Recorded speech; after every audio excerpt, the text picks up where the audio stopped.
3-run shot and has been swinging a hot bat the last couple of weeks. She is in the 3 spot behind the 2 All-Americans, Jada Coleman and Tiare Jennings. A lot of fireworks last night in the opening stanza, a 3-1 Oklahoma lead. Let's see if that trend carries over today. There were a lot of walks and free passes that the pitching staffs are hoping to clean up a bit today. 17 of them, as a matter of fact. Please. Please, not that many walks today. Oklahoma has already secured the Big 12 championship. They split the title a year ago after Oklahoma State beat the Sooners to win the tournament title. Big 12 tournament coming up and the championship game a week from today. Patty Gasso, 29 seasons in Norman, 6 national championships, 7 trips to the finals in the last decade for Sooner softball. Coleman reaches for it, good range for Naomi at short, but Coleman has the speed to leg it out. Jada Coleman, just so much speed, is that prototypical leadoff hitter where she can hit for power, hits for average, and once she gets the ball back up the middle and it hits the ground a couple times, she's just going to be able to leg this out. Good job by Kylie Naomi to get that, but the speed of Coleman, you can just see the turnover rate, long strides, gets down the line for an infield base hit. Here's Tiare Jennings, junior from San Pedro, California, fouls off the first pitch.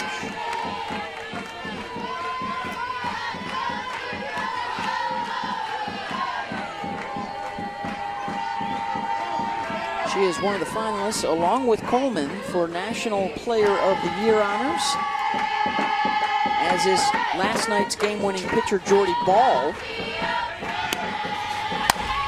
Jennings launches one down the line, fair ball, out to left, and Coleman will slide into third safely. A single followed by a double for OU at the top.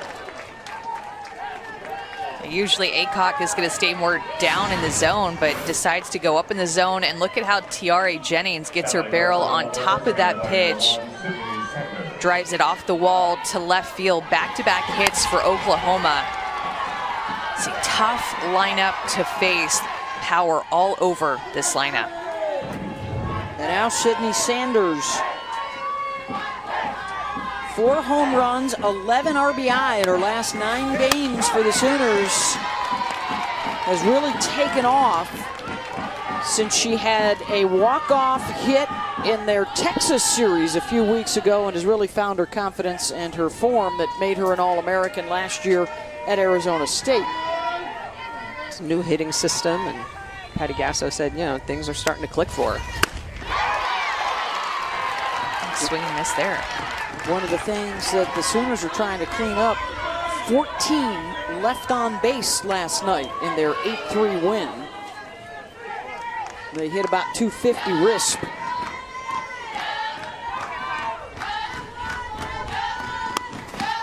I would think that's a big motivator for Oklahoma coming into this game, knowing how many ducks they left on the pond in yesterday's game. They were 0 for 5 with the bases loaded in yesterday's game. Just couldn't get that big, busted open hit. A lot of runners on. They had the bases loaded in the first inning yesterday, got 1 run in. And then Oklahoma State responded with a 3-run home run from Cheyenne Factor. Oklahoma State's been trying to establish that inside corner, but Sid Sanders is so far off the plate. I mean, she's in the back corner of the box. Look at that. So good job by Aycock to throw to the hitter. At times when the hitter is that far off of the plate, you really need to make sure, especially when you're ahead, to throw to the hitter and not leave anything kind of too sweet on that inner half, on that corner. Brandon Blum, the home plate umpire today, with Dustin Douglas and Mike Burwell on the bases.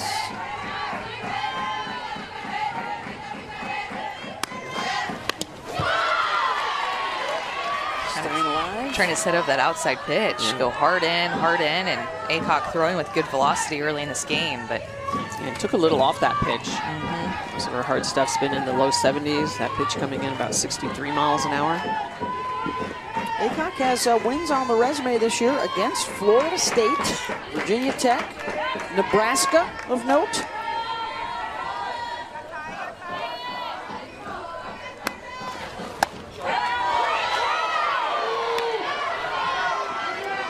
Full count. That's what Oklahoma did yesterday too. A lot of 3-ball counts, take a lot of close pitches. Good plate discipline. They really make the pitcher work in the circle to be perfect.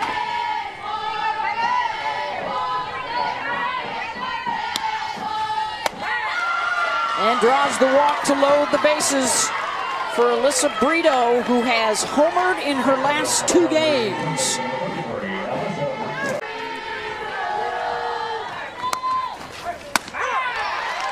Her home run midweek against Tulsa was a grand slam. She is 3 for 8 on the season with the bases loaded.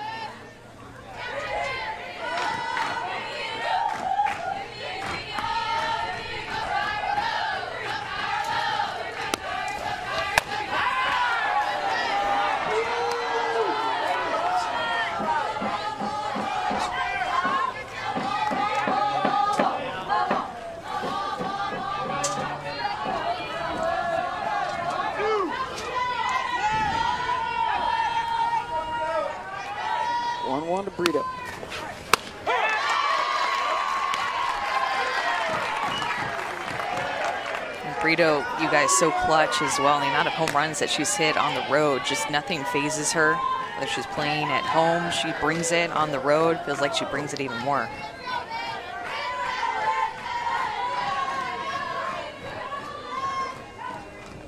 One-two pitch.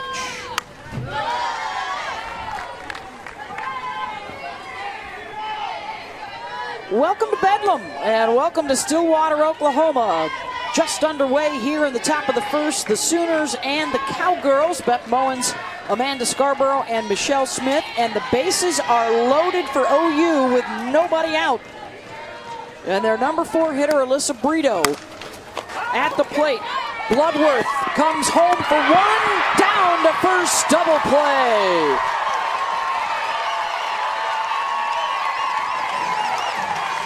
Good pitch by Aycock.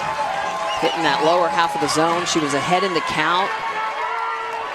And Brito with a lot of power to that pull side. They challenge her. She's going to roll that ground ball to Bloodworth, who's quickly going to go to Taylor Tuck. Nice turn by Tuck to get that ball down to walk at first base to turn that 5-2-3 double play. 2 down with runners on second and third for Grace Lyons in the 5 spot.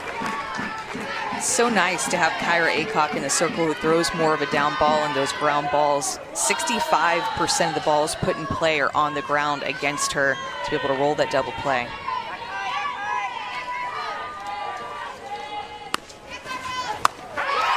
Gets a swing and miss there. Lyons is the redshirt senior out of Peoria, Arizona. 1 for 4 last night in the Sooners' 8-3 win to open the series. They come in this afternoon winners of 39 games in a row. Just 1 loss to Baylor back on February 19th all year long.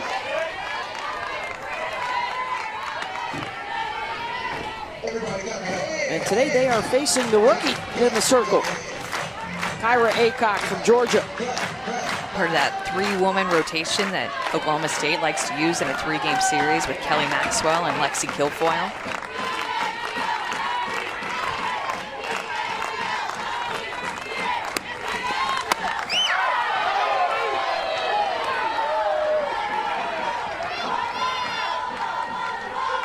This would be huge for her to work out of the jam after Coleman singled, Jennings doubled, and Sanders walked to load the bases. She gets the double play ground ball. And now a 1-2 count to Lyons. Like these spots, Michelle, as she's throwing that pitch ahead in the count on the outside corner, right at the knees, but Grace Lyon, just an experienced veteran hitter, knows the strike zone well. Six home runs on the year for Grace. Yeah, Lyons just 5 strikeouts on the year. She knows her zone. Reaches for it, it goes right back to Aycock. Side retired, and after the Sooners load him. This is 25 walks on the year. Take a look at her swing and miss heat map, Amanda. She's pretty good at spreading the ball around throughout the zone. I get swings and misses on quite a few different pitches, which is interesting to see when you go pitcher to pitcher and check out the heat map. That's a lot of chase there, too. Both the rise up and out and the drop down in the dirt. Rachel Becker to lead things off. Their top bat on the season, the transfer from Purdue, hitting .450 this year. She was 0 for 3 last night. Did walk and score a run.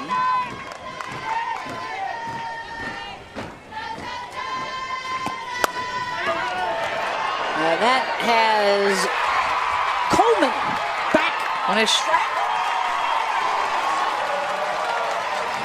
And Jada a little slow to get up out in center field as that one went flying over her head.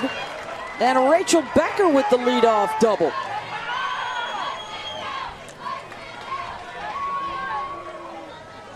Rachel Becker gets that offense going so often, Michelle, at the top of the lineup for Oklahoma State.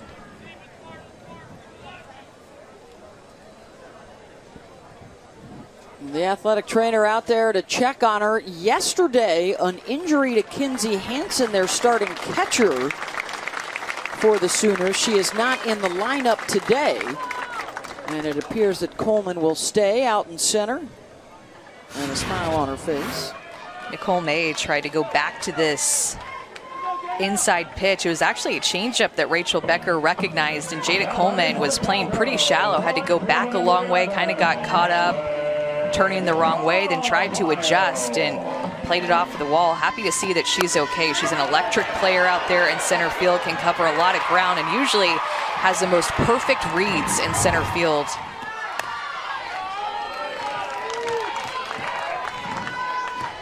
She still is limping around a little bit out there in center. Looked like she landed a bit awkwardly. You see the grimace.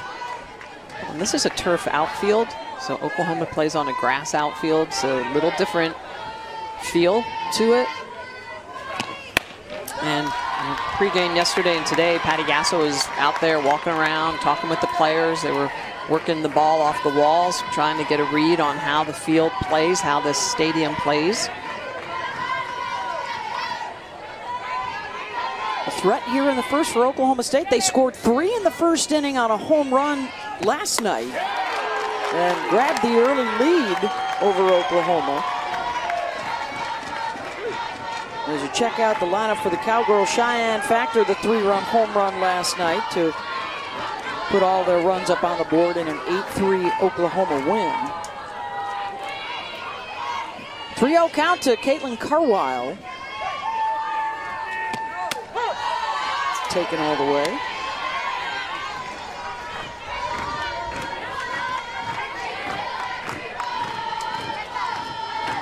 It has not been easy to put up runs on this Oklahoma pitching staff. In fact, in the Big 12, just 9 earned runs allowed in 16 games. You can see, you guys, too, how hard the wind is blowing. You see it on Nicole May's jersey, and it's blowing straight out. So thinking about that Rachel Becker fly ball to start off the bottom half of the inning, that ball just continued to carry, actually, on Jada Coleman. I feel like that just recently picked up. It wasn't blowing that hard to start the game. No. That is straight out center field. And here comes Kylie Naomi. What do they say when the wind comes whipping down the plane? It's whipping.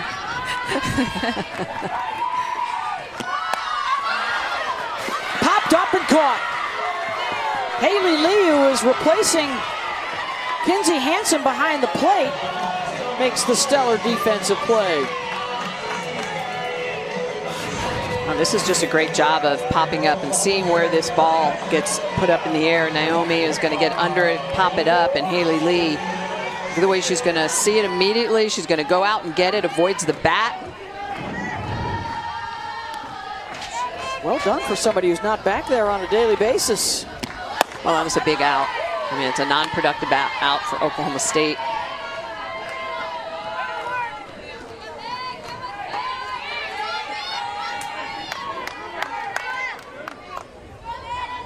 Michaela Wark in the 4 spot.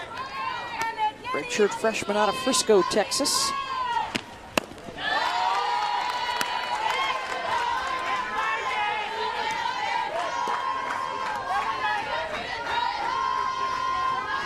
This has been a big part of the Oklahoma State story. They've lost 8 of their last 10, and one of the issues has not been getting on base, but getting people home after they get on base.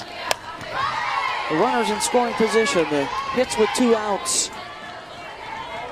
It's what's so important in the month of May and the postseason is that you're not going to get very many chances, right? Especially against postseason teams and especially against Oklahoma, the best pitching staff in the country. And when you have the chances, you have to capitalize on them.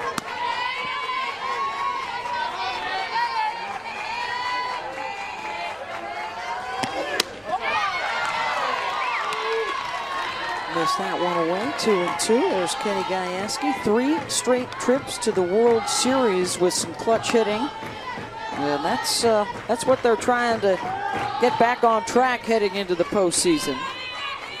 Yeah, this is a team that really was on fire the entire early part of the season, ranked as high as number 2 right behind Oklahoma. Opposite way, and the catch is made on the run by Torres. And that will chase the runners back to their bases, 2 down.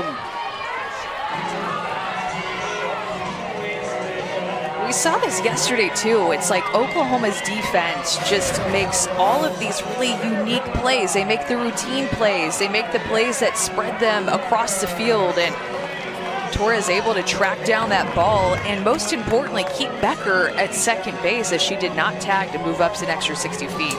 She started back to the base and then turned and ran for third thinking Torres wasn't going to get there. And Torres did. Yeah, that was a well-hit ball, but really well played defensively, and that's the key. That's why Oklahoma is so strong. You talk about the impressive ERA in the circle, but it's also the way the defense plays behind that pitching staff. 2 on and 2 out for Cheyenne Factor, who had a 3-run home run in the first inning last night. And you know, talking about the RISP and getting runners home, if you get a productive out from Naomi, the runners at third, that ball now scores a run. And so that's where Oklahoma State right now is just not firing on all cylinders. Their timing's off just a little bit, and it's all those little things that, you know, when it's May, that's how you win championships.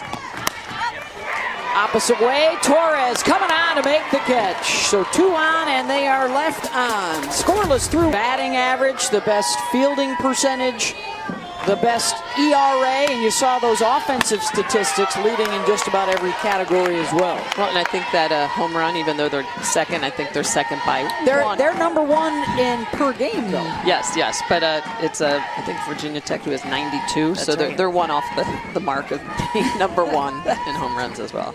6, 7, and 8 coming up. Haley Lee, who gets the start as the catcher today.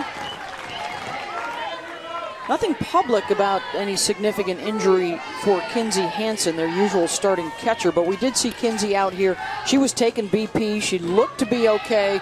May have just been precautionary that she doesn't start here this afternoon after injuring her wrist or her hand yesterday. And Lee goes down on strikes, 1 out.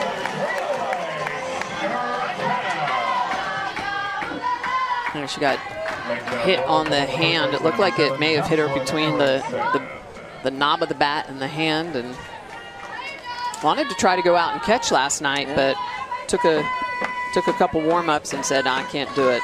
So obviously that catching hand. This final weekend of the regular season, and a week from today, all of the tournament championship games lined up for you from the major conferences. the regular season all crowned on this coronation day in the UK. It's Tennessee, the latest this afternoon. They were victorious, so they win the SEC regular season. That was the last one to be won.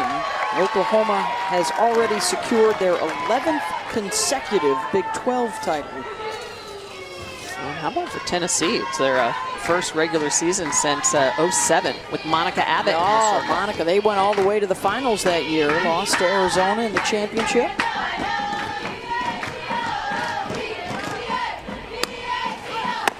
Florida State locked up the ACC yesterday after UCLA won the Pac-12. Northwestern back-to-back in the Big Ten, another team that was at the World Series last year.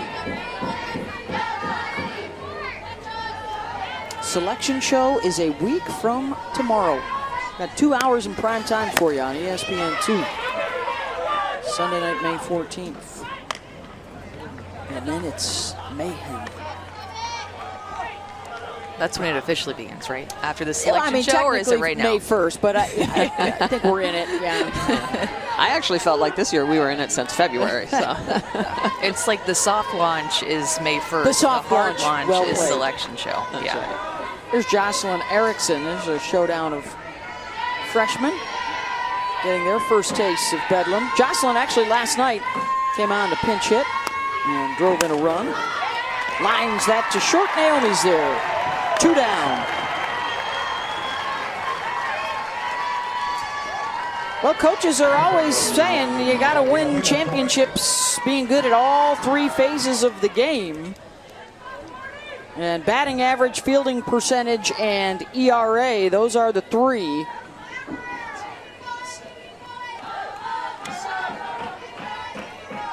They do it all. Just 14 errors on the year. That's why that fielding percentage is so good.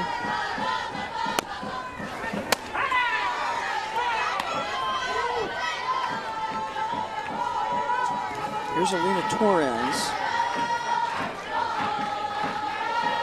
They have added 3 transfers into the starting lineup today with Sanders and Torres from Arizona State, Haley Lee from Texas A&M. When you think about it, there's quite a few new faces in the starting lineup with Sanders and Lee and Torres. And then, of course, Erickson, freshman, and different looking lineup than what you saw last year, led by Jocelyn Allo. That's the big departure there, the NCAA's home run queen.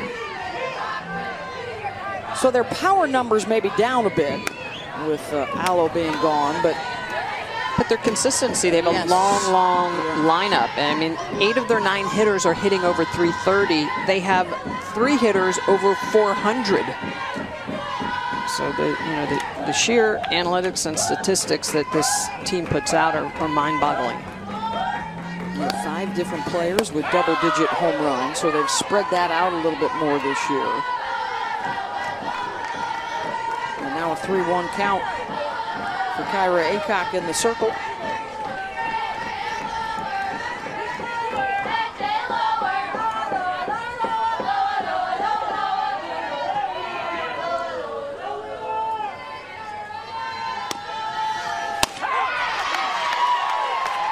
Full count.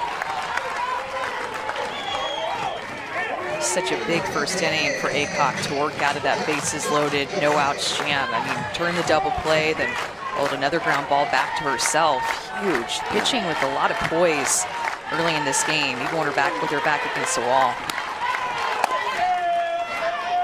Naomi over to first, and a 1-2-3 inning for the freshman. To the Bedlam. And it's interesting because I was out earlier signing some autographs, and people would be walking up, and it was house divided. There was a Sooner fan with a Cowgirl fan. It was great just seeing everybody enjoying the environment, the festivities. A lot of mid-majors have broke attendance records this year, too.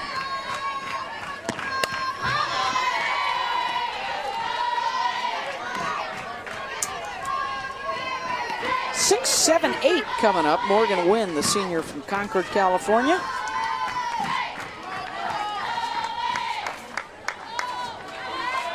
Couple got on base in the first for the Cowgirls, couldn't get them in.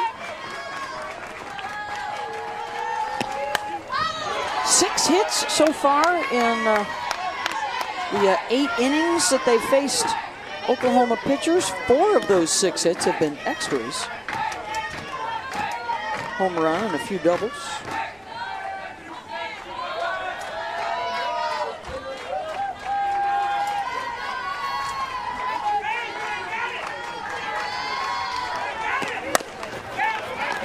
Grounded to third. Brito going down. You know, Nicole May has just been so good this season, taking a step forward in her stuff, and just looking at numbers coming into this series and going back to the first inning when she stranded 2 base runners. 98% of base runners that are left on, she leaves them on base. So hardly anybody is scoring off of her. That's why that low ERA. Yeah, has not given up a run since April 15th. Has really taken a big leap forward, put in the work. You know, when you talk to Patty Gasso, so much of what they do is compete every day in practice. And you're not secure in your job every day in practice. You know there are other people right there with the versatility that can play, and so I think there's this appetite and this attitude that I have got to keep looking to get better every time out. And certainly Nicole May, who has split time in the circle with some All-Americans the last several years, a chance to step forward a little bit more this season. Well, last year at the Women's College World Series, she got roughed up on that semifinal day. UCLA put up some big numbers on her, picked her changeup, and has made some adjustments this year.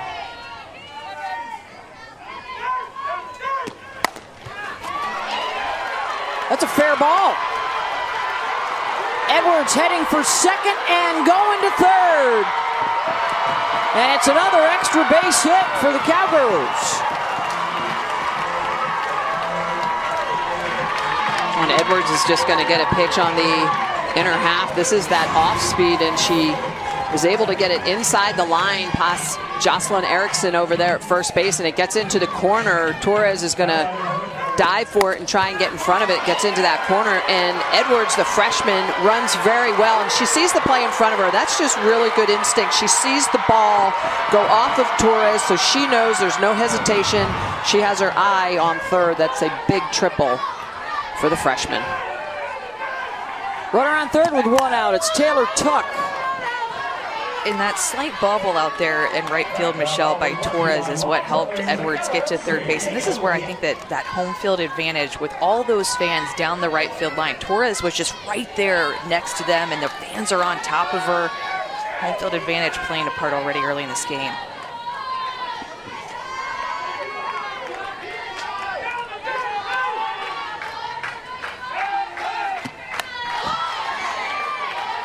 Oh, 2 to Tuck.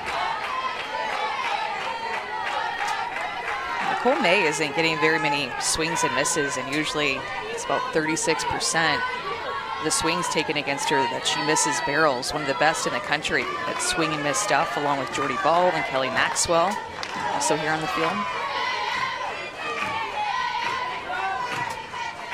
See what she does. 0-2. It's a good take.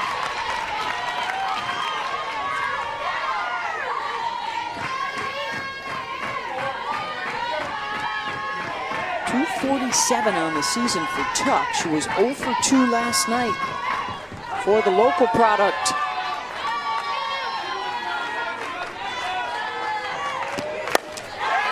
And a base hit to get Oklahoma State the lead. RBI single, Taylor Tuck. It's a great job by Taylor Tuck on a 1-2 pitch. And really what helped set that up is that she had a really good take on an 0-2 rise ball to take it to 1-2. And she sees that low pitch come in, little bit of off speed, and she's just on time and gets that through the 3-4 hole. Tiara Jennings in a little bit, so what looks like potentially could be a routine ground ball as an RBI single for Taylor Tuck. Popped up, foul territory. Erickson has it 2 down. like what Oklahoma State is doing such a good job of in this game so far is taking the up pitch, with the exception of that out right there, taking Nicole May's rise ball and looking down. The double, the triple, and then the RBI single, all have been pitches that have been down and more off speed, and they are keen in on that big time, first time through the order. First run scored off of May since mid-April.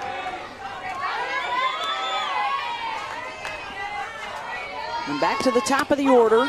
It's the second game in a row now that Oklahoma State has had a lead on Oklahoma. Couldn't hold on to it last night. And it's just the 12th inning in the 39-game win streak in which Oklahoma will be trailing in a game.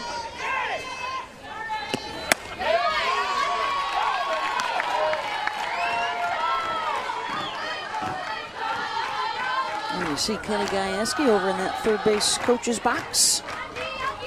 Now in his 8th season. Just 2-21 against Patty Gasso, but they've picked up a win in each of the last 2 seasons, including last year's Big 12 tournament championship game.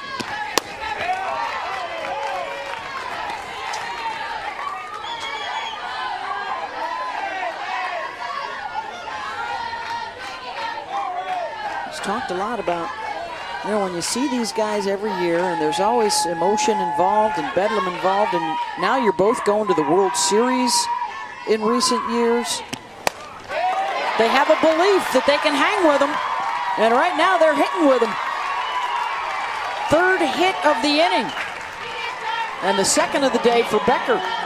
Like Oklahoma State is just finally getting some breaks, finding some holes out there on the field, on the ground, and this one in the air. Becker gets jammed on this pitch, and 2-1 count, hitters count, takes a good swing at it, a hard swing, and stays through that pitch. Got to be productive. You've got to take advantage. Caitlin Carwile walked back in the first.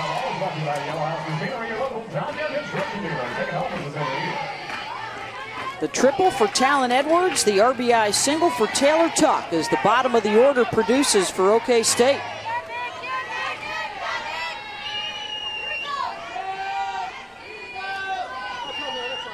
May shaking it off, and now timeout called.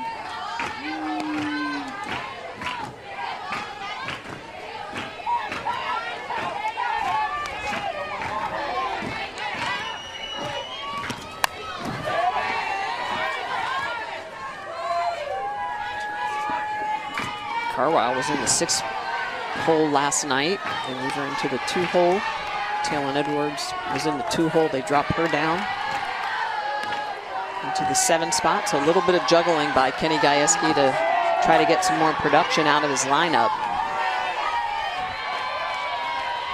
0-2 pitch. Got her. First strikeout for May. Leaves a couple on, but Patty Gasso put together one of the more tougher pre-conference schedules I've seen Oklahoma take on in a while. They have become accustomed to going into hostile places with that big old target on their back. Of course, no more than here in Bedlam, 80 miles north of Norman. Up the highway, a few back roads. Yeah, dirt roads. Past Eskimo Joe's, and you're here. And Mexico. Or now Mexico Joe's. That's right. Yeah, you know, Patty embraces that because she knows it's a tough road trying to get that 3rd crown. You know, we asked her this week when we talked to Coach Gasso, we know your young women love the challenge. Do you talk about a three-peat? It's only happened once in history. She said, we don't talk about it, but we know it's there, and it's a team that loves the chase. Yes. You know, they know that there's history out there to be made, and they love the chase. And a ground out here, 1 down, as Riley Boone is retired, back to the top of the order.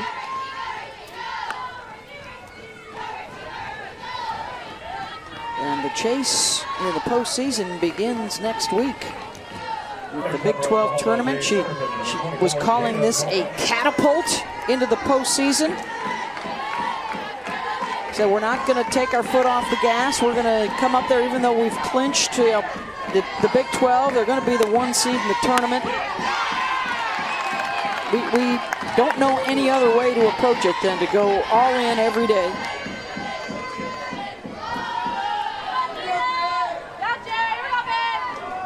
Jada Coleman singled back in the first when Oklahoma ended up loading the bases but could not get a run in. Well, and even Kenny Gajewski said when talking about OU, no matter who they're playing, they don't even know that you're there. They're so focused on what they do in their game. They don't care, and that's how they've had so much success. That's how they've had so many win streaks and stayed so focused no matter who they're playing. Jammed her off the glove of Bloodworth, and Coleman still does not look 100% after an apparent injury trying to track down a fly ball earlier in the game. Not her usual speed down the line. Jada Coleman just huge shotted this to the left side of the field. I thought Bloodworth was going to have a chance, but pulled up there. You see Coleman not looking 100%. It's going to go down as an error, as it should. That was a ball that should have been fielded for an out.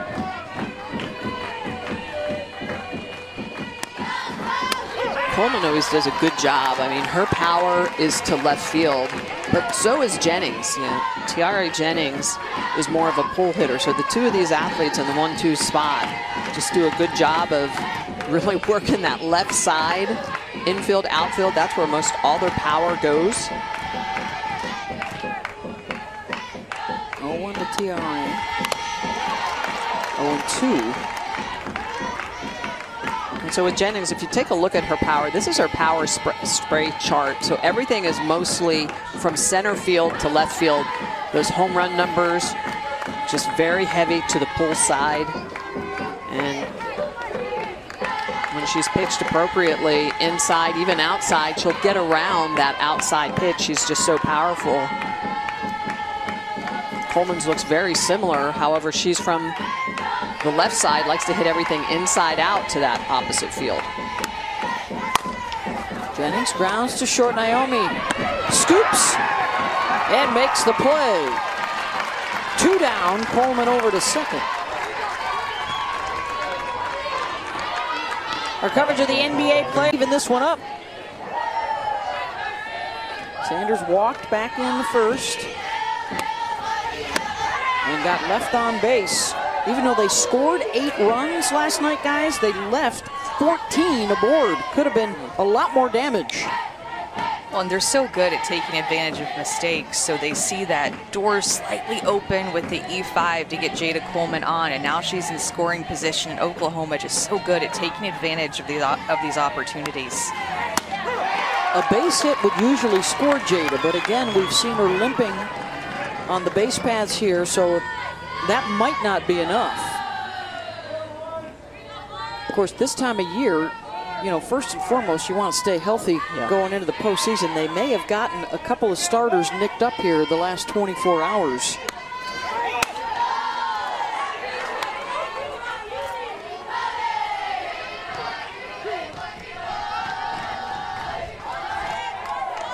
Be so careful with the way that Sydney Sanders is swinging the bat as of late. Somebody who's really come on strong for Oklahoma.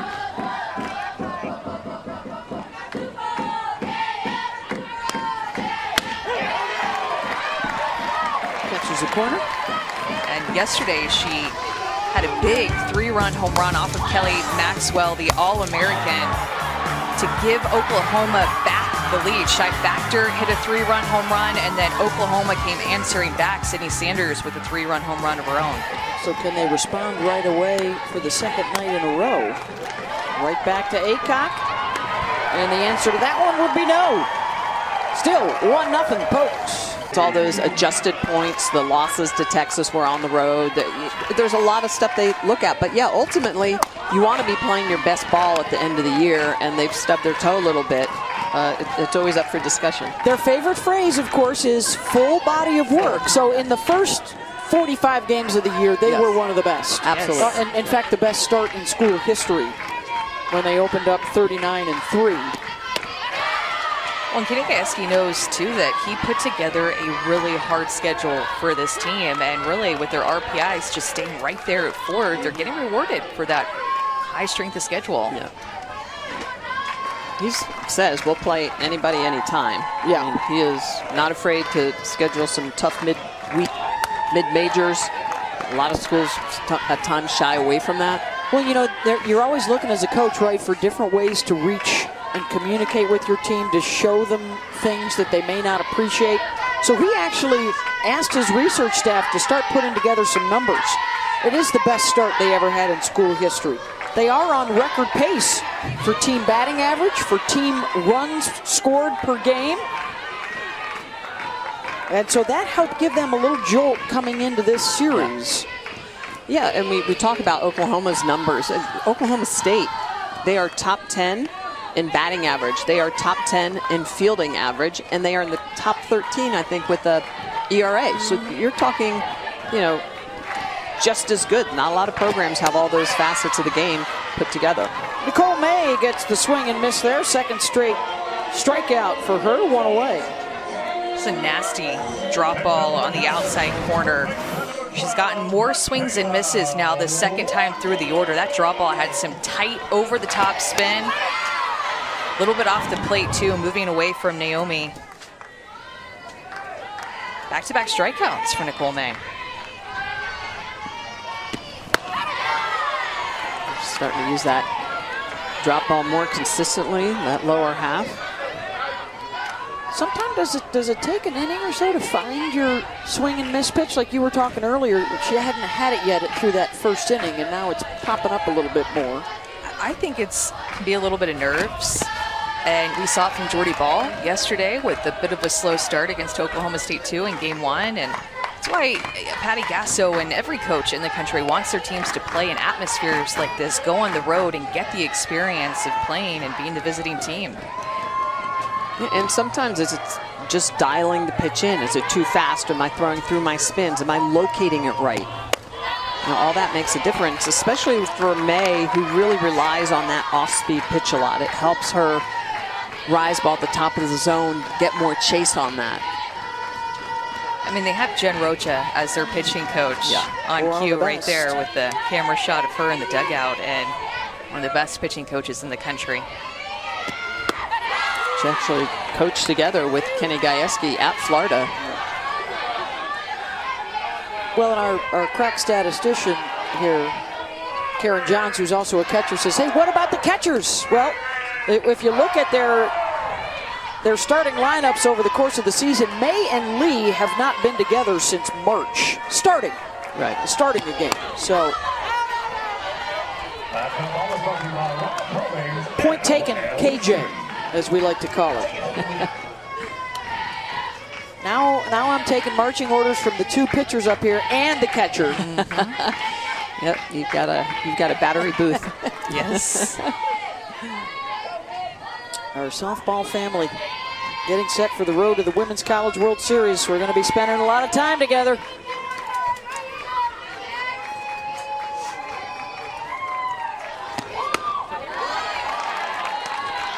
I like, too, that off-speed pitch for her is what has been the difference maker to get swings and misses on that pitch. Oklahoma State was making more contact with that pitch, getting some hits off of it, and she's really sharpened that pitch specifically up. Full count to Wark.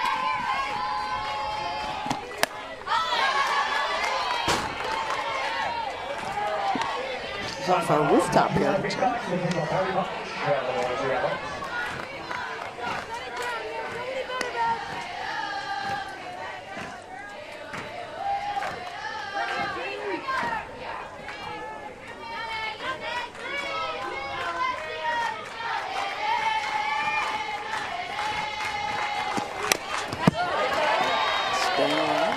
Good battle.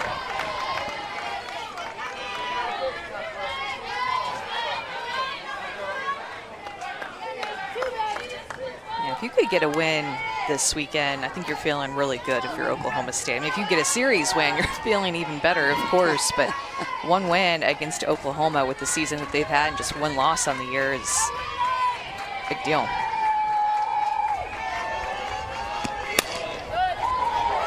foul ball. And after a 3.5-hour game last night, in which there were, usually there's 42 plate appearances, 3 outs per inning or whatever. 17 free passes yesterday. Extended, there were 73 plate appearances in the ball game. And so this game we love. There's still work to do. Yeah. The strike zone has been a situation. Yes. Last night was inconsistent, too small. We're seeing a lot more foul balls in women's softball. We talked to a lot of different coaches around the country. It would appear to be an indicator that with all the analytics and data that the batters have gotten a little bit ahead of the pitchers here across the country. And now can fight off more pitches and wait for the one they want. Yeah, it's technology too. The bats are lighter and hotter. It's easier to swing. It's easier to make contact. Called strike 3, and that's 3 in a row for May. 2 down.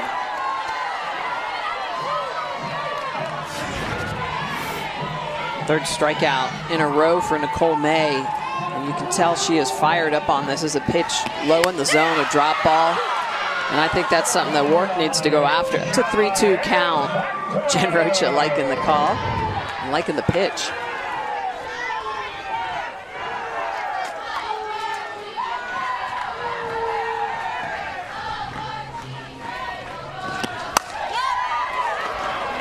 Fly ball, Coleman calling for it. And a 1-2-3 inning, 3 complete.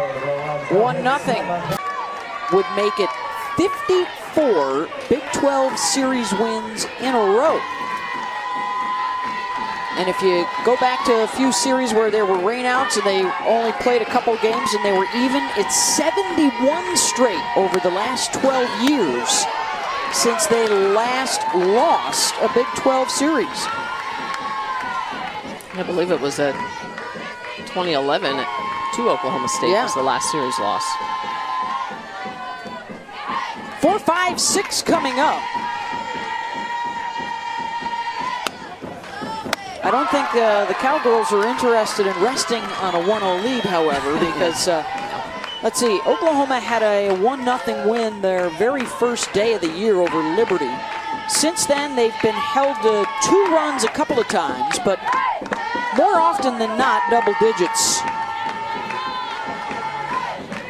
Trying to stay on a 1-0 lead against Oklahoma is really living on the edge there. Definition of it.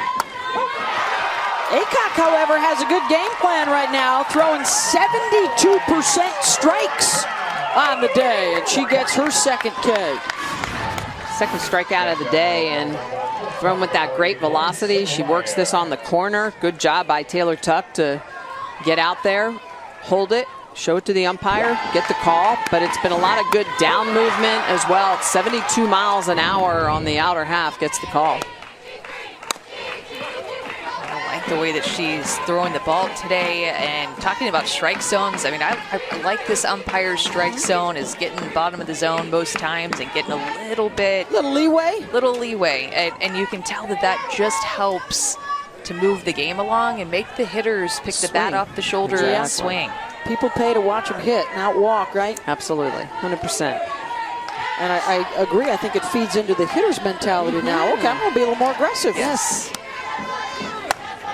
And I think, too, Beth, to your lots of pitches and tighter zone conversation, I think that there's more foul balls with the tighter zone, too, because the pitchers have to come more on the plate, closer to the swing path of the hitters. Well, I think the other thing, too, is that, the zone is not two-dimensional. It's a three-dimensional zone. Aycock's also been getting some folks to reach a bit. That's the second time Lyons has done that, 2 down.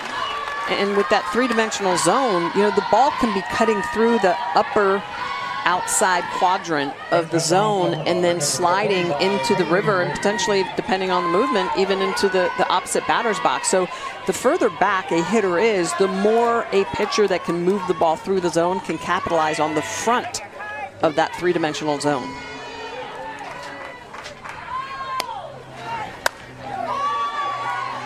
Second game in a row that we've brought science into the booth. Now that we're back here at Smitty's alma mater, the academia is starting to flow a little bit in a third dimension.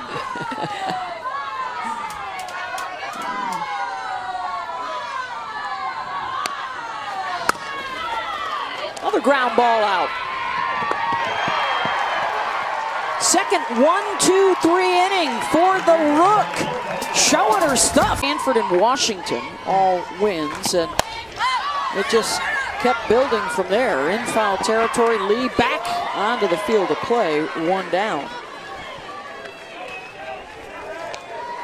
We got Sunday night baseball coming your way from Petco Park. It's the Padres and the Dodgers, 7 Eastern on ESPN and ESPN Deportes. Looks like Mookie Betts is going to be mic'd up. Coverage begins at 7 Eastern. Padres took the opener of the series last night. Fernando Tatis, a couple of taters. Tatis. It's good to see him back. Oregon win. I think the biggest win would have to be at the Mary Nutter out in Cathedral City when they just wiped out UCLA after they lost to Baylor. UCLA took over the #1 spot, and then Oklahoma took it right back. That was the worst timing for UCLA. Yeah, it really was. They were mad. They were mad. They were like, oh, no, no, no. Do not do that to us. Scored a ton of runs. Made a big statement that weekend. Yeah. 14-0 in a run rule win. 1 of 23 on the season for the Sooners. And it wasn't long after that then Oklahoma State slid into the 2 spot. And so it was Oklahoma State at 1 and 2 in the country. And it was a crazy time. Fly ball out to left center, and Riley Boone is there. Yeah, quickly 2 down. You can tell Nicole May is starting to settle into this game this second time through the order. She's using that drop ball a little bit more effectively at the lower half of the zone and staying away a little bit more from that off-speed drop.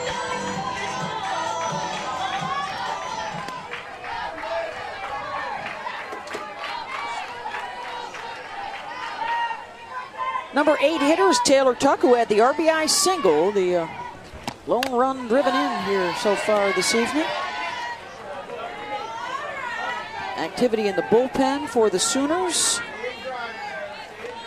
is Alex Storacco, the righty transfer from Michigan.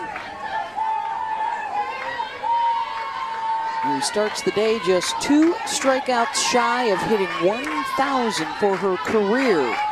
Former All-American with the Wolverines. And one of the bigger gets in the transfer portal this year. Well, she's got a great rise. Usually it's about 50-50 between on the ground and in the air. Gets the chase there on the rise.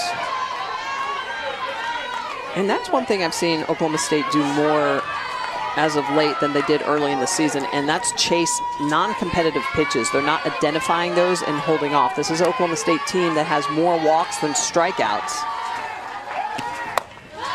Try to go right back to that rise ball. That's something the first time through the order, especially in the first inning, Michelle, that they did a really good job of. Yes. We were talking about it early on in the first and second innings. They're taking pitches out of the zone and keying into pitches that are more up or more down, and made Nicole May pay for it that one time, scoring a run and scoring first. 2-2 to Tuck. And knocks that one out to center. Second single of the day for Taylor.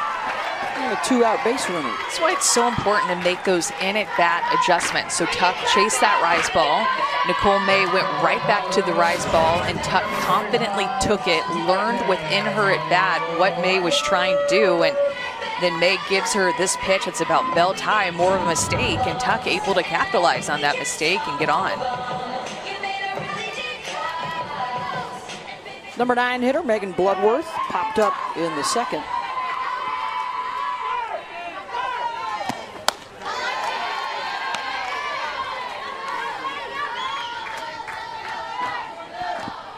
Well, this is where I think Megan Bloodworth needs to really be patient. 11 strikeouts on the year coming into this game to just 7 walks. She chased a first pitch, popped it up to first base. I think she just needs to be more patient and really look for good pitches.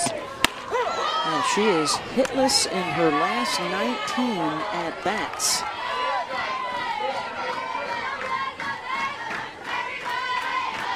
looking for a breakthrough. She was not the starter at third last weekend against Texas Tech, returning to the starting lineup this weekend.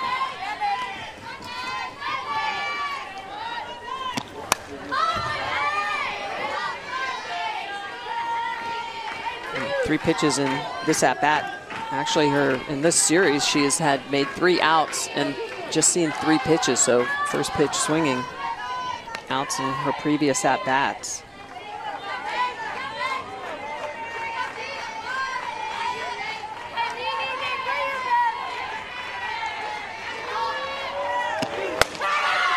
And May gets the strikeout.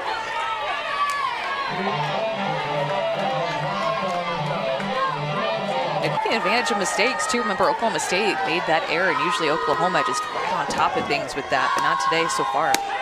And some credit to Kyra Aycock. The freshman pitcher has been terrific. Has only struck out a couple, letting the defense do the work behind her, and inducing a handful of ground outs already.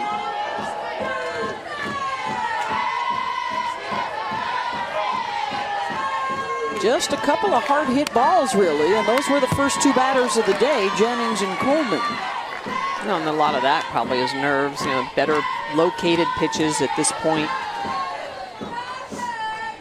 You know, and for Oklahoma, this is a team that, even though there's so much expectation on them, they execute so well. And so when they don't, it's interesting to see their body language, and the coaches have to coach them.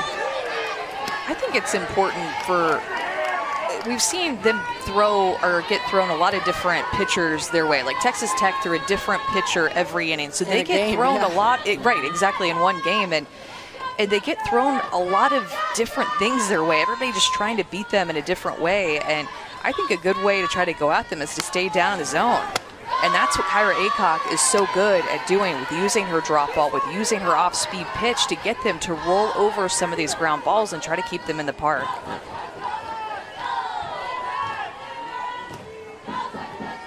John Barfelt sending in the signals.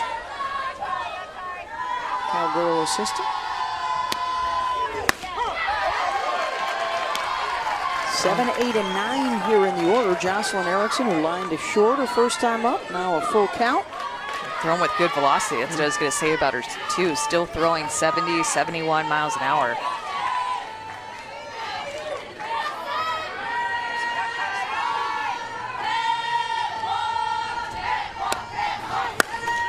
Base hit, Erickson, and the lead off aboard. So is that the one that'll warm up the bats here for OU? 3-2 count, and Aycock needs to come in, and this is an inside pitch that Jocelyn Erickson just does a really good job of attacking, getting that barrel head through. Might get a pinch runner here for Erickson, who could re-enter. The tying run now with some speed aboard. Avery Hodge.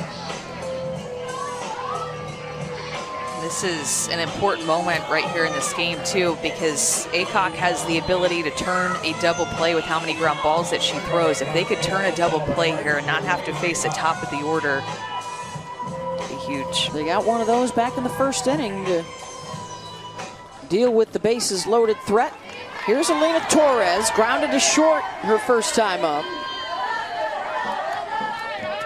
First leadoff aboard for OU since that first inning. Torres trying to lay down a bunt.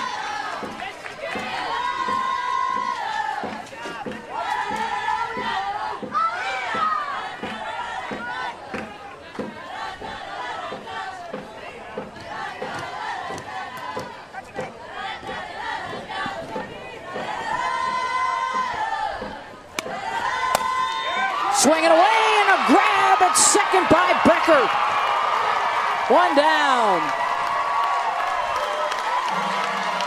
We have not gotten to see Rachel Becker play second base because she hasn't been challenged so much in this series so far, but this is what she's capable of. She is so quick, played shortstop at Purdue. She was an All-American there, transferred over to Oklahoma State and moved to second base. It's a new position for her this year. A great read off the bat. It's a big time layout play for the out. Yeah, great positioning. Here's Riley Boone. Grounded out to Becker back in the third.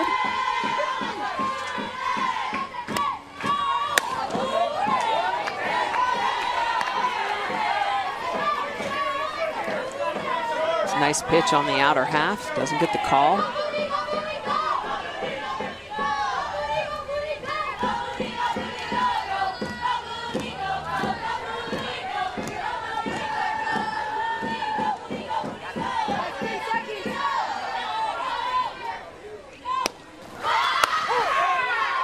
For a strike, 1-1.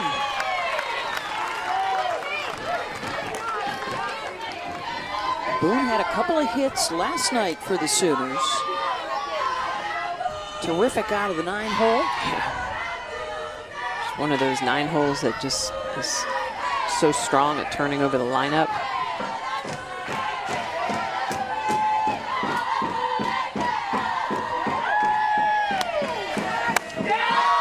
Pretty much think too in this situation that the double play is off because of the speed of Boone at the plate and the speed of Hodge at first base. That's why when Torres was up, there was a little bit more of a double play situation vibe. Well, and that's part of the reason why I think that Torres was bunting first pitch.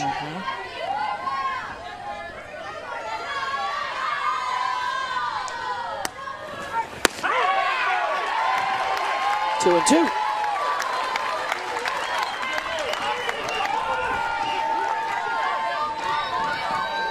Still hitting 70 miles an hour. That was right down Main Street. Literally. Well, you could see Riley Boone kind of kick the dirt after that pitch. Really upset she didn't swing at it. Remember, Patty Gasso told us that she thought that her hitters were overthinking a little bit. And I think that that's a prime example. You see a pitch like that go right down the middle of the plate, overthinking. And then you have to foul it off with 2 strikes, but still chasing out of the zone there.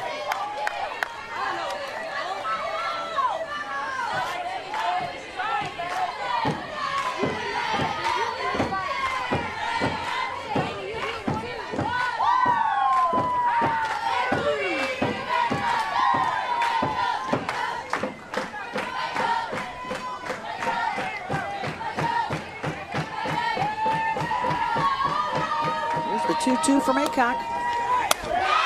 Full count. You hear the Oklahoma dugout start to get a little louder too. Patty Gasso also said they're a little bit flat. Yeah. This is how they sounded more so the entire game yesterday in game 1. Feels like there's a little bit more life here in the top of the 5th inning, especially just seeing Riley Boone take that rise ball working to a full count. The sense of urgency gets a little bit more apparent later in the game. Had Hodge running on the 3-2.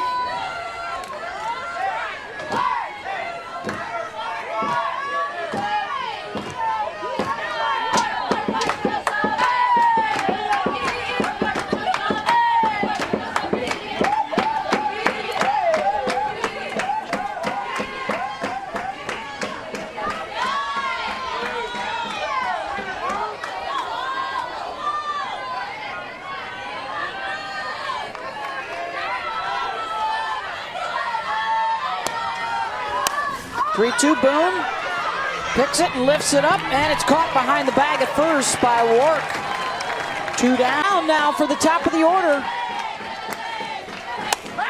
Jada Coleman has singled and reached on an error.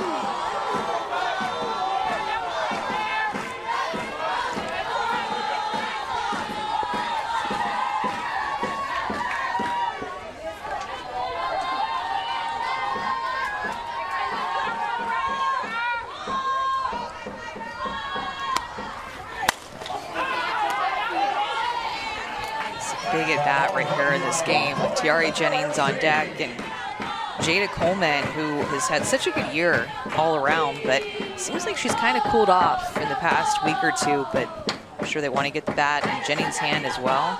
Pass it back to her. So good with runners in scoring position as well as Coleman this year. Yeah. Sooners just 1 for 7 so far today with a runner on base. And that was the Jennings double back in the first inning.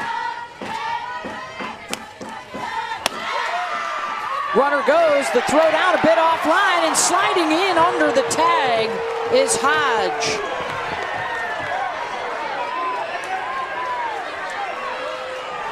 Umpires are looking over to the Oklahoma State dugout to see if there's going to be a challenge here. I think they're asking. You've got 2 a game. I don't think there's any harm. Might as well take a look at it. And Kenny just came out in the universal symbol for let's take a look and a listen. And so they will check this one out.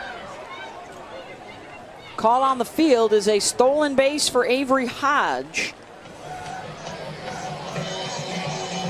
But I believe that was Naomi. Did she get the tag on the flyby?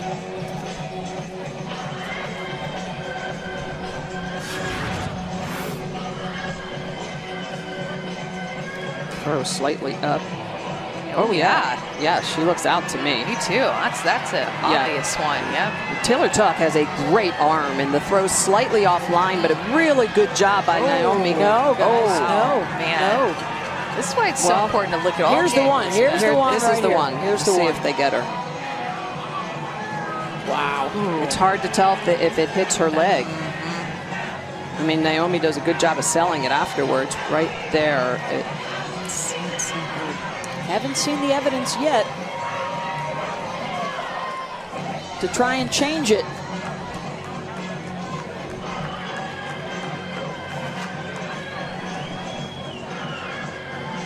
We need the video proof. Nope, there is none. So safe will stand. Oh my goodness! And there, that would leave Whitney Clare, the other assistant coach.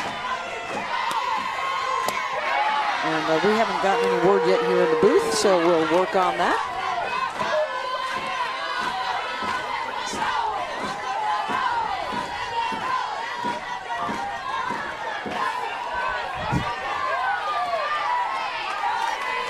So with a tying run at second, a 2-2 count here to the leadoff, Jada Coleman.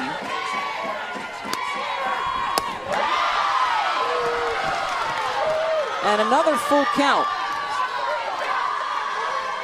We had seen activity in the bullpen last inning, not seeing any right now for Oklahoma State.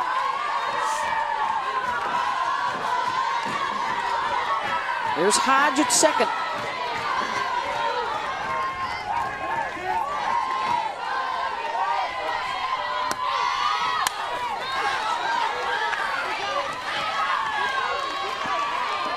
Like this is just such a big hitter for Kyra Aycock to go at. And Jennings, you can tell Coleman just kind of guessing a little, just not on time with several of these pitches. And it's a full count. She has a really good eye, trying to find a way to get on base.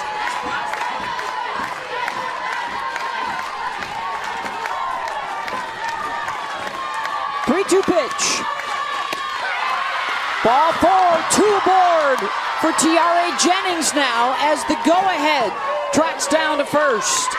It's a big take right there by Jada Coleman, who trusted her eyes, trusted her knowledge of the strike zone to take that pitch. That was a really good pitch right at the bottom of the zone on the inside corner. Could have been called a strike. Absolutely.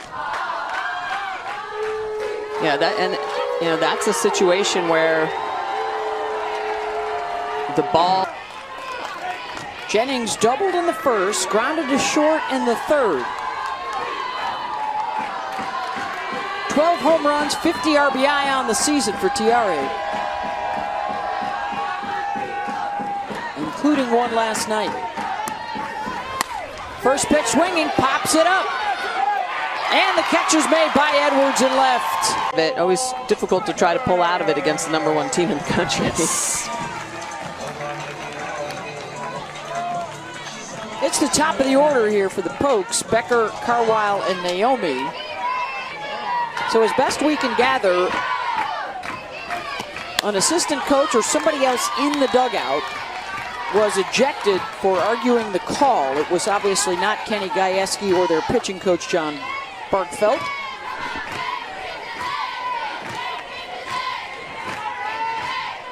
The Sooners, 1 run, the RBI single for Taylor Tuck after Talon Edwards had tripled back in the 2nd inning. The bottom of the order, the difference right now. And a masterful job by freshman Kyra Aycock in the circle to keep the Boomer bats quiet. Just 3 hits so far on the day for the Sooners.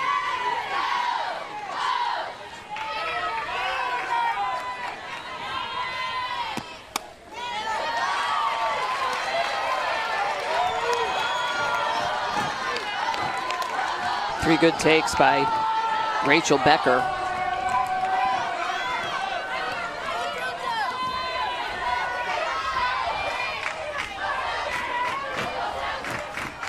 Becker a double and a single today. She's been one of the more impressive transfers around the country. Reached safely in 49 straight games. That came to an end the other day, right? Yeah, April 30th, just recently. They've done real well here in recent years, picking up bats and arms out of the portal.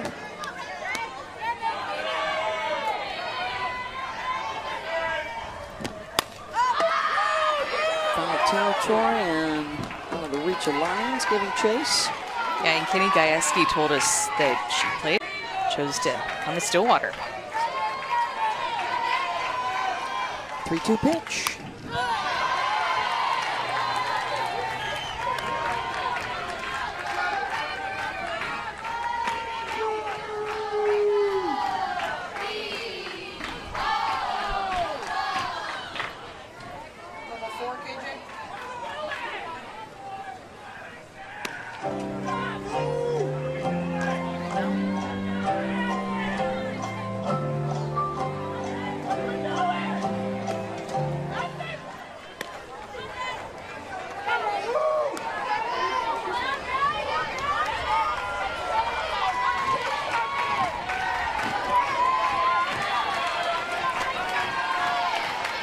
We'll count to Becker. Sends that one out to left. Base hit, her 3rd of the game.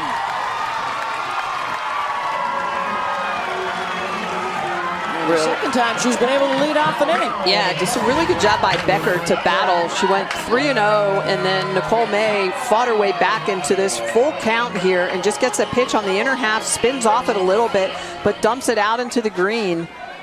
Leadoff base hit for Oklahoma State here in the 5th. Caitlin Carwile, a walk and a strikeout tonight. Drops down the bunt. May gets the lead runner at 2nd.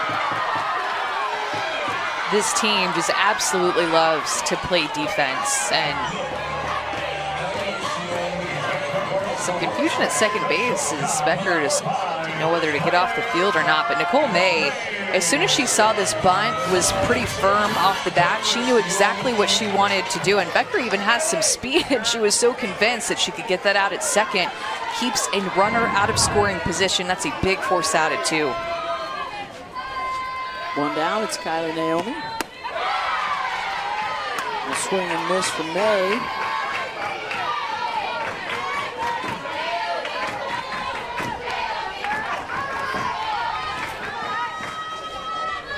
Popped up to the catcher and struck out swinging at a drop ball today.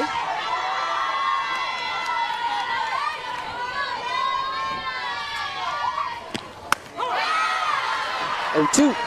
Naomi is one of the leading power hitters for Oklahoma State, but she's been chasing that drop ball a little bit low through the zone. 10 home runs on the year. She's got a lot of pop in that bat. 15 doubles.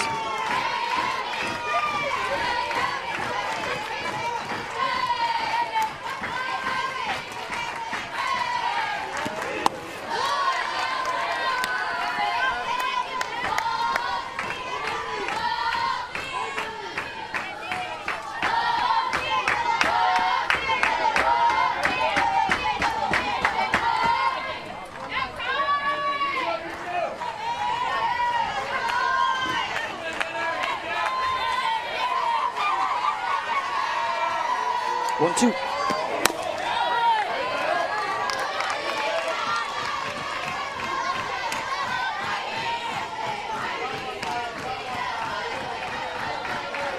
Good job of just getting rid of that changeup.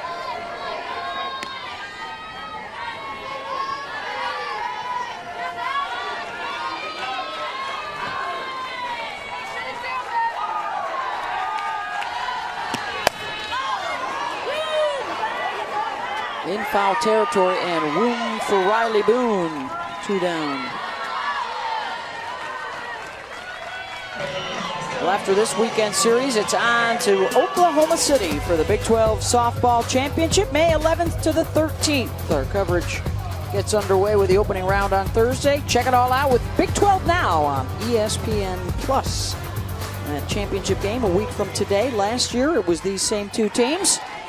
And Oklahoma State got the win over OU.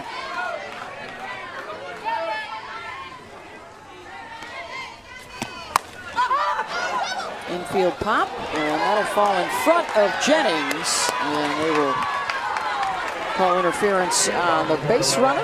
Far for the freshman. She's got 6 outs to go, and here comes the heart of the order again. Sanders, Brito, and Lyons due up. Good pitch on the inner half. Seeing the way that Sanders spins away from that pitch. Not sure she's not expecting a pitch on the inner half. She's been consistent at hitting 70 and 71 miles an hour so far tonight. Sanders a walk and a ground out. Yeah, she's not scared to go hard inside to these hitters, especially with the room that Sanders gives her. She likes to stand a little bit off the plate. I feel like you go back to her being able to work out of that jam, you guys, that could have gone either way for Oklahoma State, and gosh, been able to make some pitches in this game. Well, of course, they've been in some tight spots and some close games and some nail biters. Last year at the World Series, the Final Four was 3 Big 12 teams. These 2 and Texas. It was an all Big 12 championship series last year. And there is a chance that OU, Oklahoma State, and Texas might all be top 8 seeds in this year's NCAA tournament. Texas has the head-to-head over Oklahoma State. The Sooners have the head-to-head over Texas, if that type of discussion ever comes up.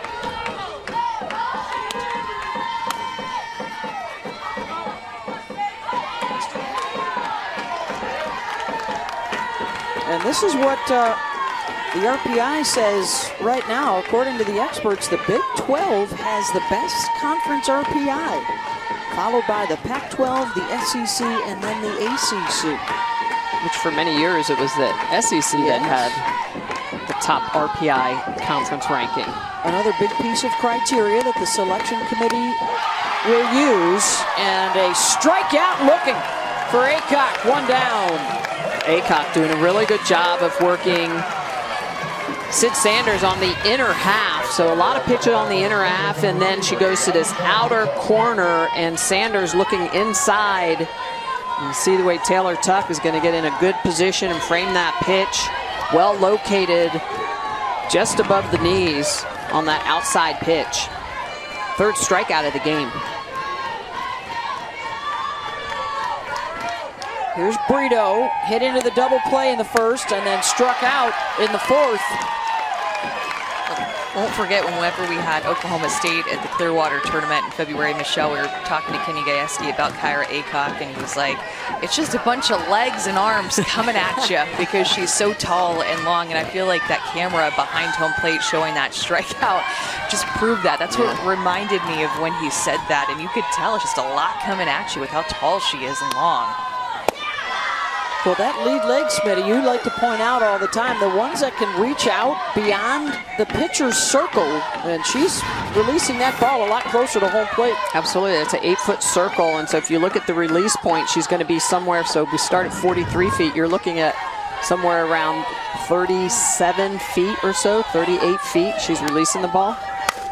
Brito, another ground ball to the left side. Bloodworth 2 down.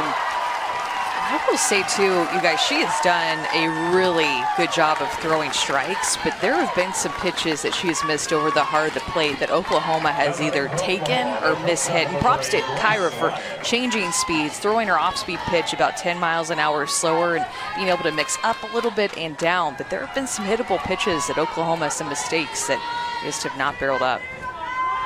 Grace Lyons, a couple of ground outs for Grace today.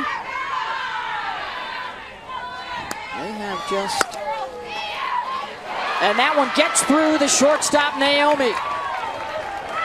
And a window of opportunity opens for the Sooners on the miscue.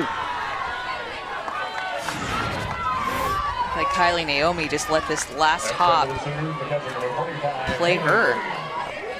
An in-between hop that just off the heel of her glove, Michelle. I mean, that ball was hit hard, but that's a play that she absolutely needs to make. 2 errors in this game for Oklahoma State, both coming from the left side. Tying run is aboard with 2 outs for Haley Lee. A strikeout and a grind out for Haley today. First pitch swinging for the fence. Well, to your point, in the last 8 games coming in, errors have been a little bit of an issue for Oklahoma State. 9 errors in that stretch. 4 games with 2+ errors.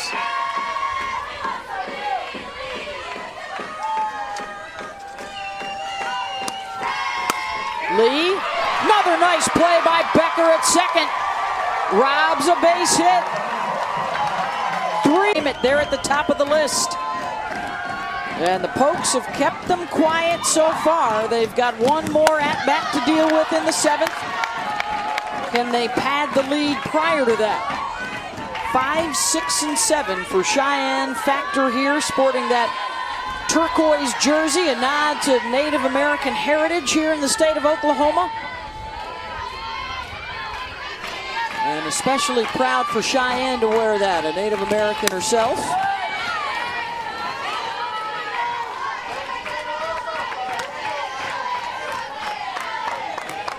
She had a big day yesterday. A 3-run home run, a double. She's been a big part of this program over the last 5 years.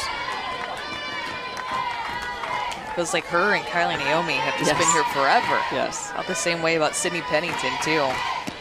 A jersey that represents harmony, friendship, and fellowship with the Native American culture. I love that Oklahoma State celebrates the Native American culture, and it's all sports here at Oklahoma State. Several schools around the country in their partnership with Nike.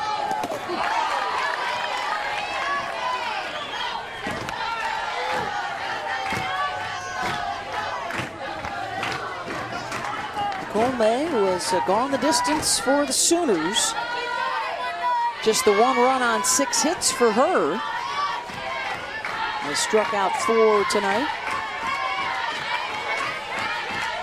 Sooners not only #1 in the country, but only 1 loss on the season at 47-1 with a 39-game winning streak on the line today. And Oklahoma State got runners in scoring position in both the first and the second innings, and that's the last time that they had someone standing on second base. Very few opportunities, but took advantage of one of them.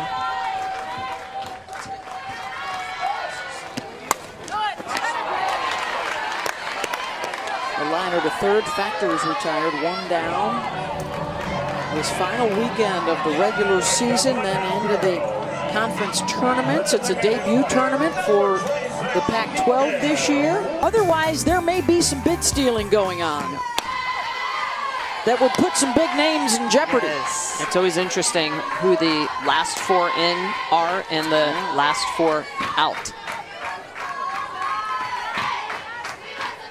There has been tremendous parity building in college softball. Last year, 10 upsets in the NCAA tournament for road teams against the home teams and the higher seeds.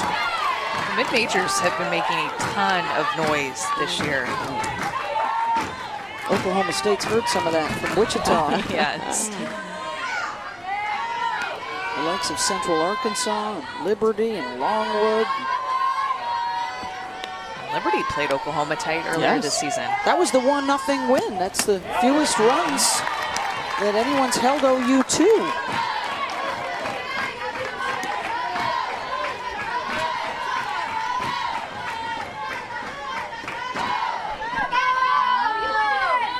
G5 background myself. I'm watching that Patriot League tournament, or the Series BU Lehigh this weekend for sure. That's right. That's one of the better finales of the regular season. Playing a double header today. Look at you with your Patriot League knowledge and your F1 knowledge today. I aim to make you proud. So BU won the first one 5-1 in 8 innings. Ooh, that's good stuff. Here's the 2-2 pitch from Nicole May. Misses high for a count. In fact, they won both. So BU sweeps that doubleheader against Lehigh. So they would get to host their conference tournament next week, which is huge. Of course, for those guys, the automatic bid goes to the tournament champ.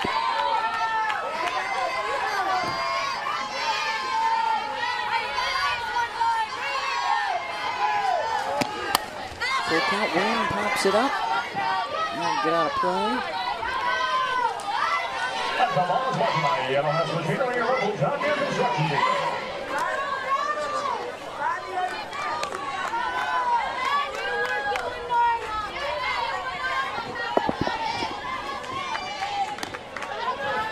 Due up, by the way, in the 7th inning for the Sooners. It's the bottom of their order.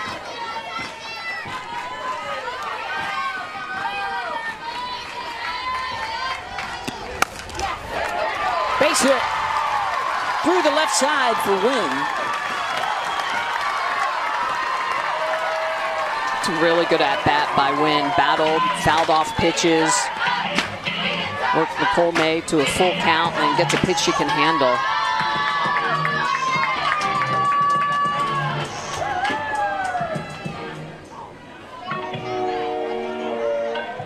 We'll get a pinch runner on for her.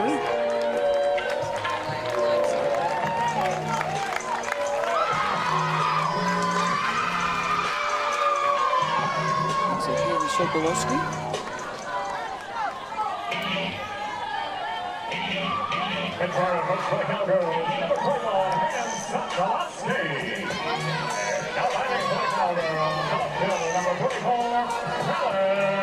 Seventh hit of the day for the Pokes. That is the most that anybody has gotten off of Nicole May this year.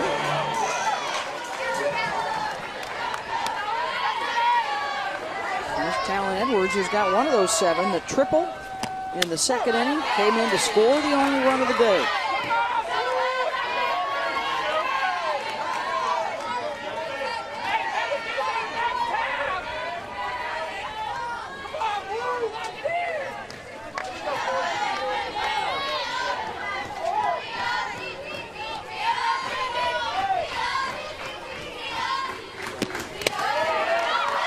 Sokolowski goes, the throw down, and the ball squirts out of the glove of Grace Lyons. So a little insurance now out there at 2nd. Really good reacts. Sokolowski is going to see this ball get down and slightly away from Haley Lee. And you can see the way that she sees that immediately.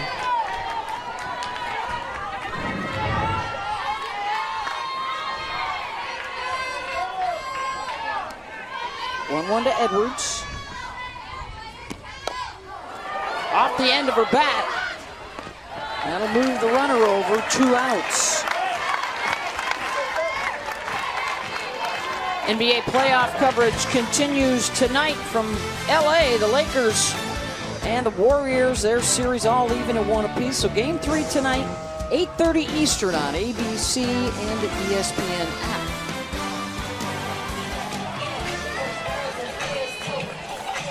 Sokolowski at 3rd, and it's Taylor Tuck who has the only RBI today coming up.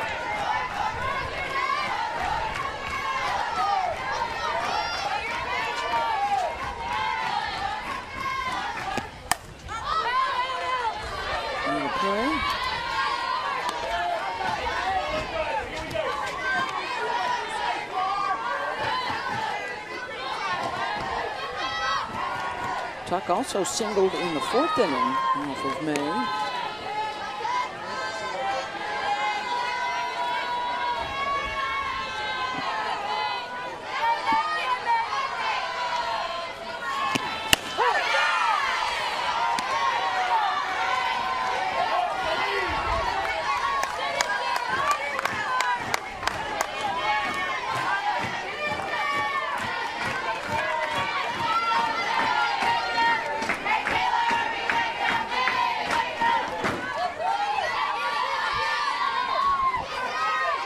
Here's the 0-2. Upstairs.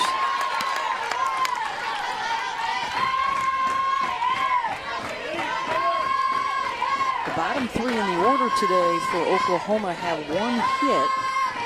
That was Jocelyn Erickson, who was lifted for a defensive replacement at first base. Patty Gasso has a chance to make some moves if need be down the bottom. And that will fall in for a base hit, and it's 2-0. As Taylor Tuck, the grad student from right here in Stillwater, is having the game of her life. Wow.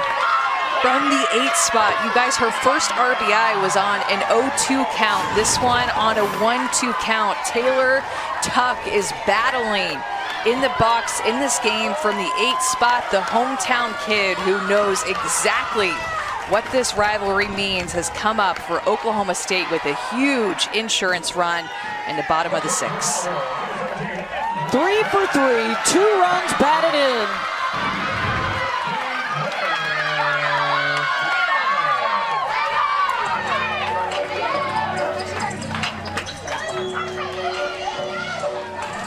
And now Patty Gasso out of the... Going up against pinch hitter Claire Tim, also a lefty.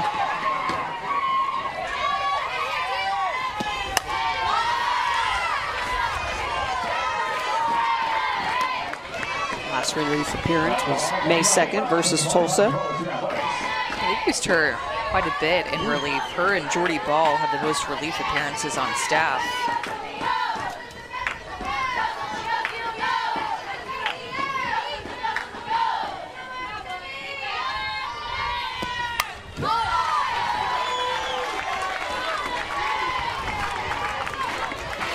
Over the course of the last 3 seasons, Oklahoma has just 8 losses, but 2 of those have been to OSU. Once in each of the last 2 seasons.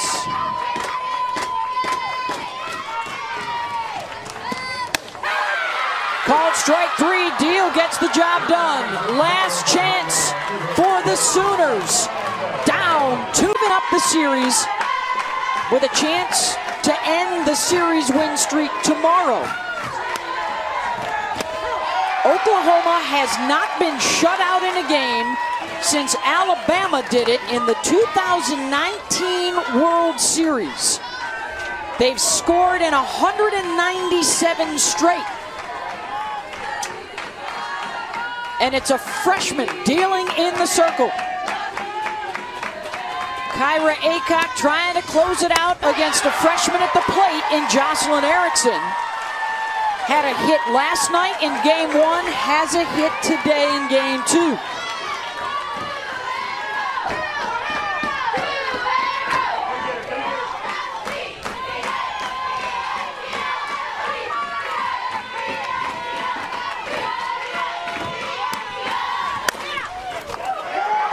Fair ball down the line. Erickson turning for second. And the tying run immediately in scoring, or excuse me, the first run for Oklahoma in scoring position, the tying run to the plate.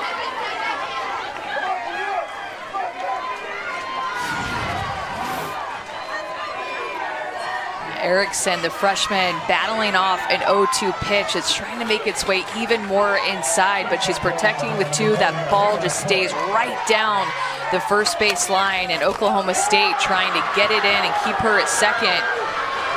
The fact that Carwile did not bobble it out there is going to allow her to stay at second and not advance to third. A big leadoff double for the freshman, off with the freshman late in this game. And I'm surprised they went back to that corner on an 0-2 pitch. She had a base hit on an inside pitch in her earlier at-bat. Granted, that was a 3-2 count, but still 0-2, possibly waste away. And Oklahoma has been doing this a little bit this year. The winning pitcher last night, Jordy Ball, comes on to run with speed at second base.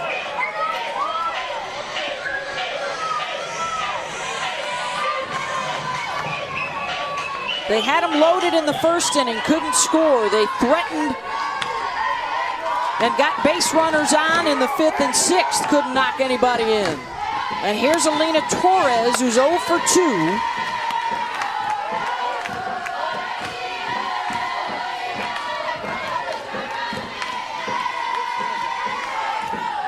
Their only loss of the season. Baylor back on February 19th.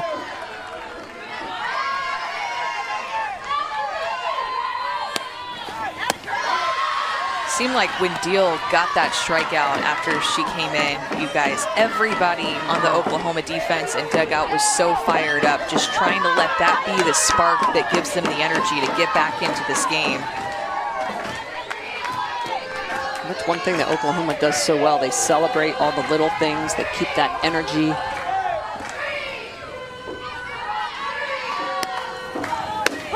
We were there for the Texas series in Norman when the Longhorns had OU late and it slipped away.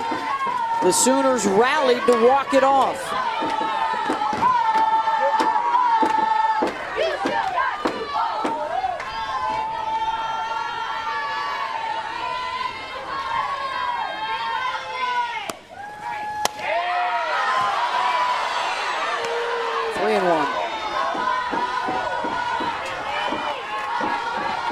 Torres and then the speedy Riley Boone on deck, followed by the top of the order.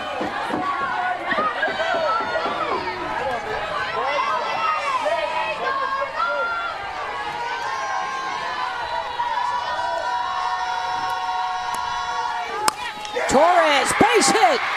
Jordy Ball rounding third and heading for home, and they put a run up on the board to cut the deficit in half.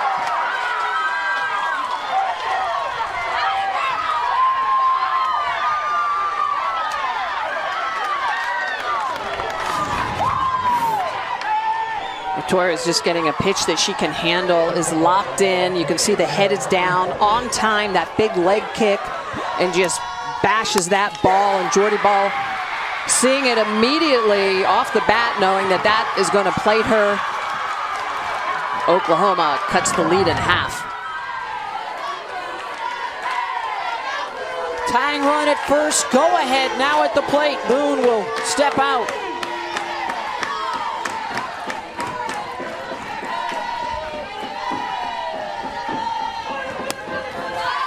I feel like it would have been a great time for a timeout after that Torres hit. With back-to-back hits by Oklahoma, I'd like to have seen a timeout call maybe from the dugout, gone out and talked to Aycock, or actually it looks like Kenny may be talking about it right now. Yep. Maybe even a pitching change here. Alina Torres, an RBI single after Jocelyn Erickson doubled to start the inning. And that hits Riley Boone. 2 on base for Oklahoma, and here they come. 1 finalist for National Player of the Year, followed by another finalist for National Player of the Year.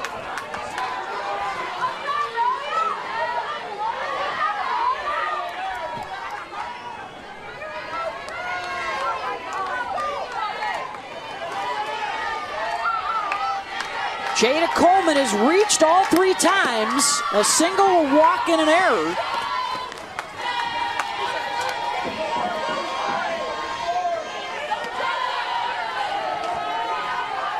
Coleman trying to put the sneaky butt down, challenging the corners.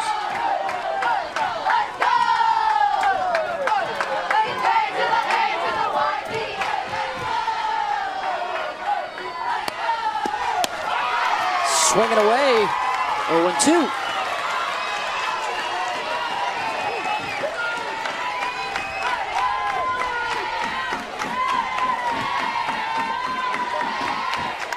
Oklahoma close to 400 RISP on the year. Tying run. Torres out at second. Called strike 3.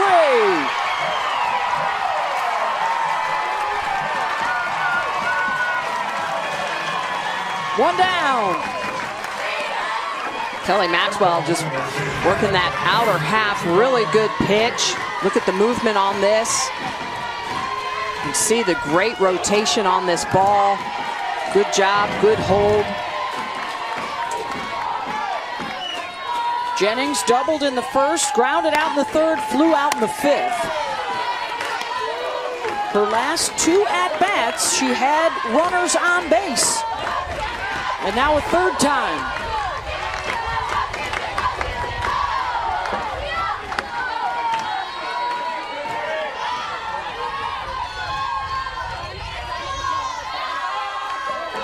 Did this yesterday too. The batters would call timeout. Kelly likes to take a lot of time in between pitches to get the signal, and Oklahoma trying to be on their time.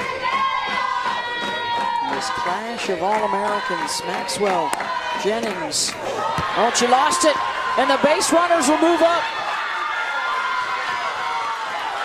Tying run 60 feet away. The go-ahead into scoring position. This ball, you just don't see this happen very often, but what ends up happening is that she turns the ball too soon in her release. It ends up hitting off of her own leg. Yeah. Like she was trying to throw a changeup there.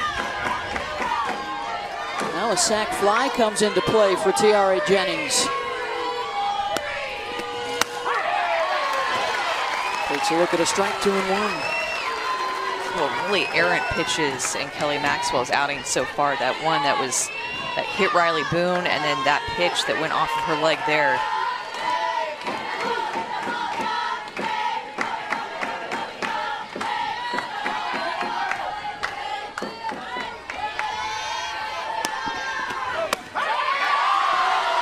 Three and one. That was a pitch that easily could have been, should have been called strike. Good pitcher's pitch right there, that right at the bottom of the zone, caught the corner.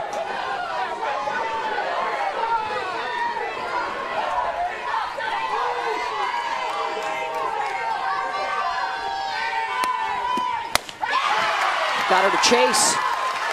Full count. That swing right there could have really just helped Kelly Maxwell out in this inning. It just takes a pitch like that for you to see a hitter chase and get you back into the count. One of the best strikeout pitchers in the country, one of the toughest to strike out in the country. Full count, Jennings delivers, looking for the gap, and it's off the wall.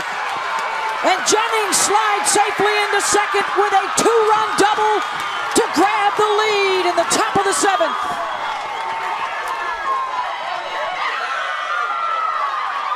Sure, after why you saw Jennings chase that pitch more up in the zone, why you wouldn't try to go back to a rise ball. Instead, Kelly Maxwell goes to a changeup that just hangs. That pitch is so much over the heart of the plate, and Jennings recognizes the speed, sits back and drills it off the wall to give Oklahoma the lead here in the top of the 7th. And boy, are they fired up.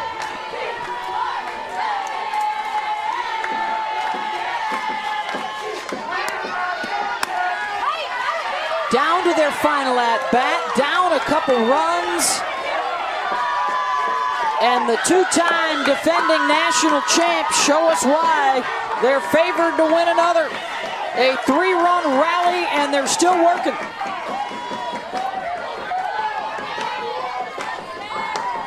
Patty Gasso said it. They have an out left. They believe they can win.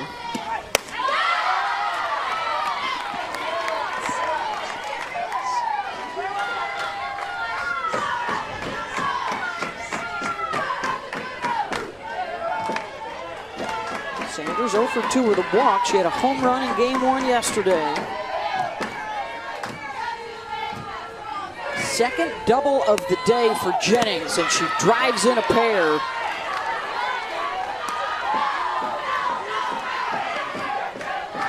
So hard to put away, and I'm telling you, that Kirsten Deal strikeout was a big motivator for this team.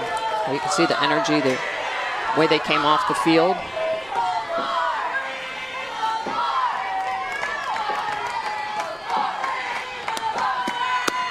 Well, and again, guys, we've seen it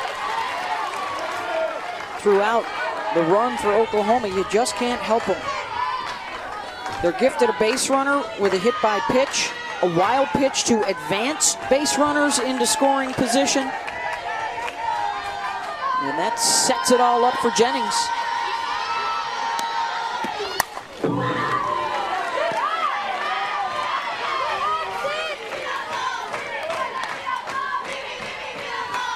I think there's a couple things too that Oklahoma State will go back and look in this inning, how they were pitching the hitters in certain counts. And on the flip side for Oklahoma, they just do a good job of covering the zone. Their plate coverage is outstanding. 3-2 pitch. And Sanders drives it down the line. Here comes Jennings to score. Sanders out at second base.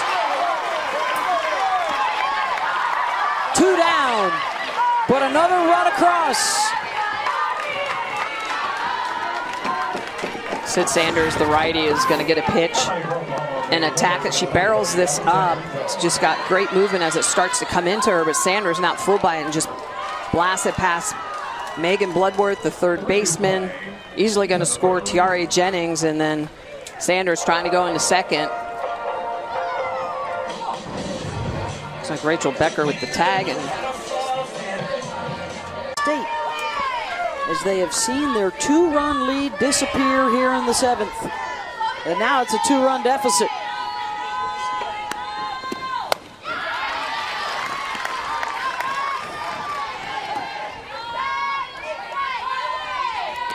And for Patty Gasso, do you go back to Kirsten Deal in the circle, or do you hand it off to Alex Storako, who is warming up in the pen? From a freshman to a fifth year, perhaps, passing the ball. Well, and speaking of freshmen, I mean, you think about the way that Jocelyn Erickson, another freshman for Oklahoma, started off this inning, got down 0-2 and hit that double, and she was the rally starter for this team in this inning to make this comeback.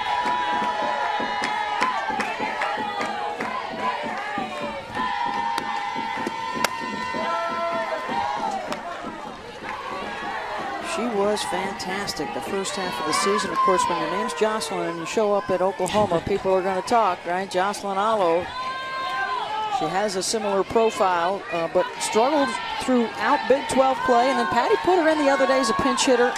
Boom. She's got 3 hits in the last 2 nights.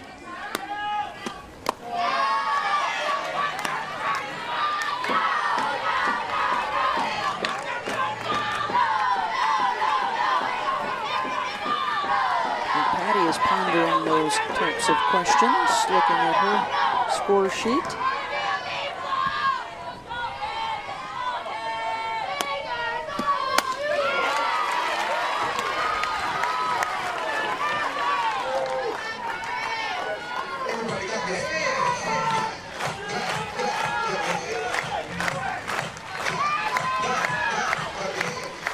Full count.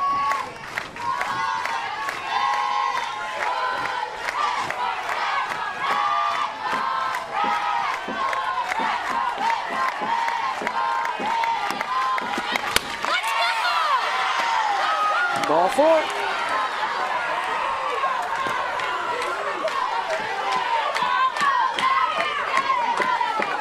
And Grace Lyons will be the 8th to the plate in this inning.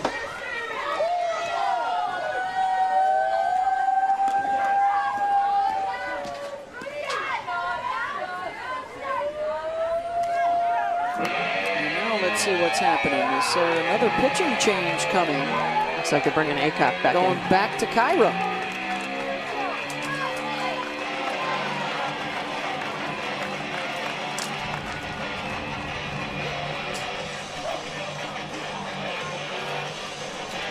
Substitution rules in softball. You can check out and re-enter once. So the starter Aycock, who left earlier in the inning, will come back to face Grace Lyons with 2 outs.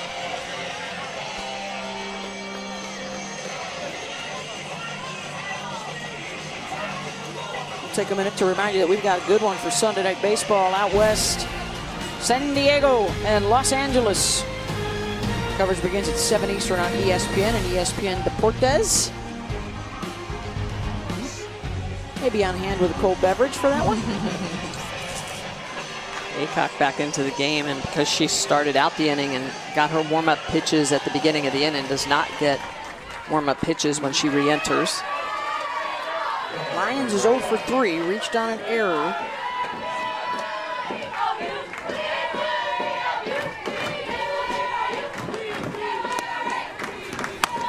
Lyons, first pitch swinging deep in the hole. Naomi, long throw across the way. 2 on with 2 outs for the Sooners. And now the 9th to the plate, Haley Lee.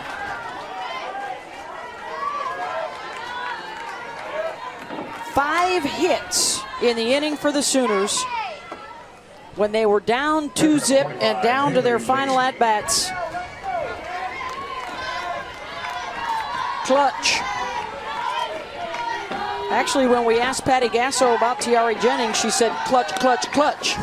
Clutch cube. And her swing is the big one in the inning, the 2-run double to take the lead. And you know, she hadn't had a lot of success off of Kelly in the 13, 14 previous plate appearances, and under 200 batting average off of her. Haley Lee got under it in foul territory. Naomi is there. Will stick with the freshman here in the 7th. Becker is 3 for 3, and she tries to lay down the bunt to start it. Love that Patty is sticking with the freshman in the circle and just giving her this experience. Going to need every arm in the postseason. You had the lead. She earned it. Struck out the last hitter, the only hitter that she faced. Right. Claire Tim was the lefty pinch hitter, right? Yeah. And been now facing 2 other lefties, so it works out very well for her. Going for their 40th win in a row to keep the streak alive. Dating back to February 19th. These two will see each other one more time here tomorrow to close out the regular season, and then down to Oklahoma City for the Big 12 tournament.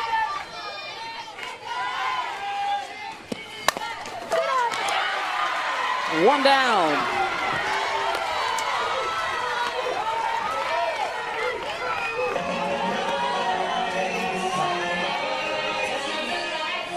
Trying to get something going here in the final inning.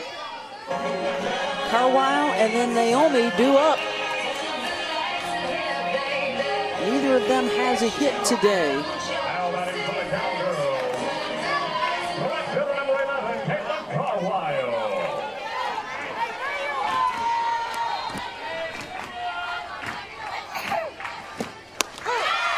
In for a strike to Carwile.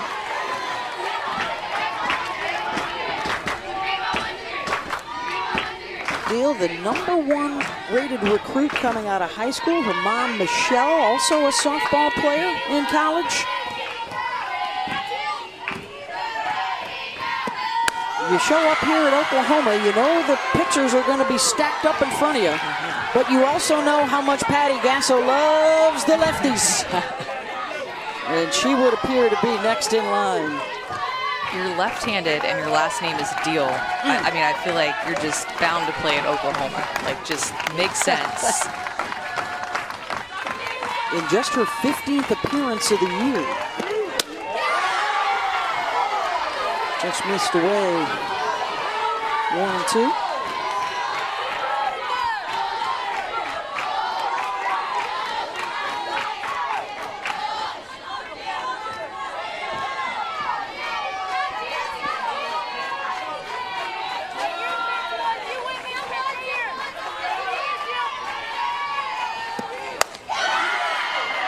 Checked it.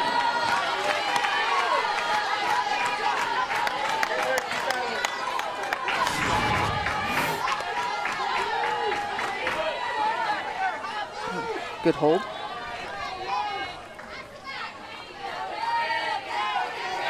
Rocha wanted it. Didn't get it. 2-2.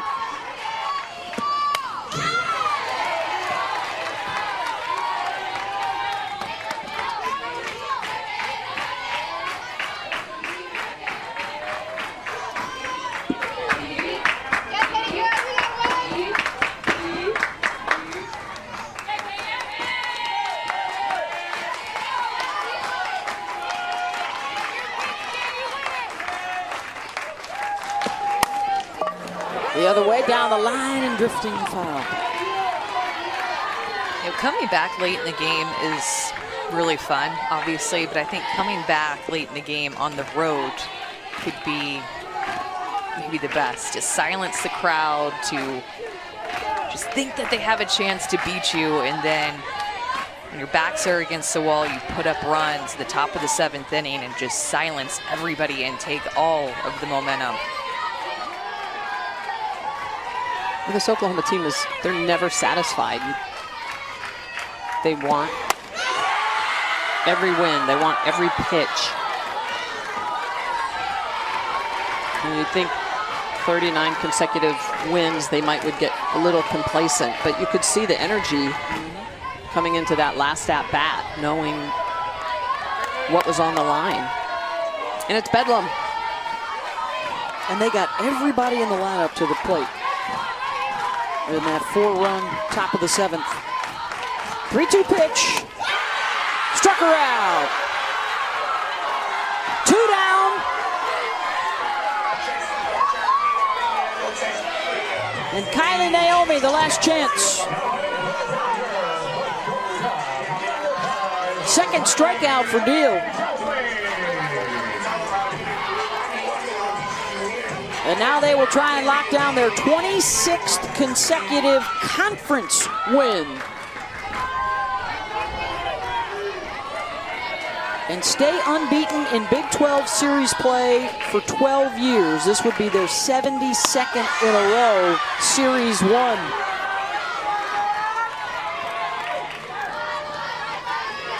All to add to their Big 12 championship season this year, their 11th in a row.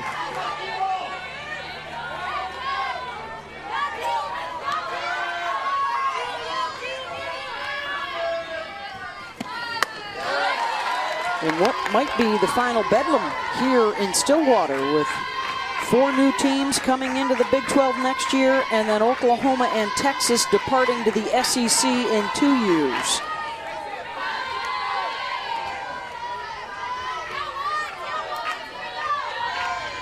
Nothing set in stone on the future schedules for these two just yet.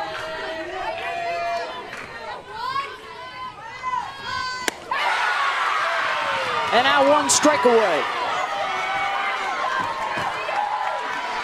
Deal has just been so composed in this inning. Team grabs her the lead. She goes right out and attacks the first hitter and the second hitter and gets ahead of the third. Good mix of speed, good locations.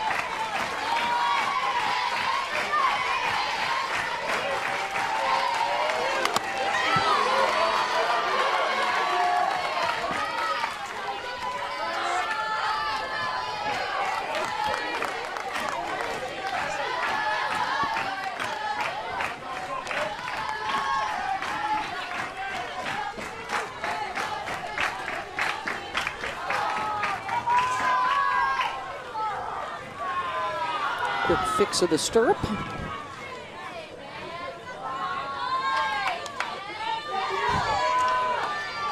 That's going to be a fine in the kangaroo court, I think. Yeah, definitely. Well, the freshman now ready to go. 1-2. Kylie Naomi at the plate, looking to extend this one for Oklahoma State.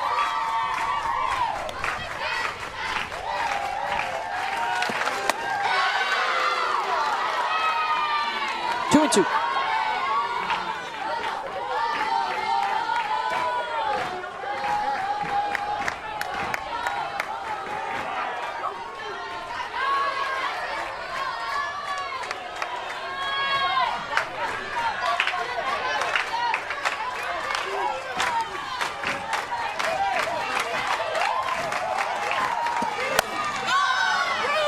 Pops it up, Sanders under it, got it. Ball game, Oklahoma with a 4-run, 7th inning rally to win the day and win the series. 4-2 the final over Oklahoma State. Just a great game by Oklahoma to come back late.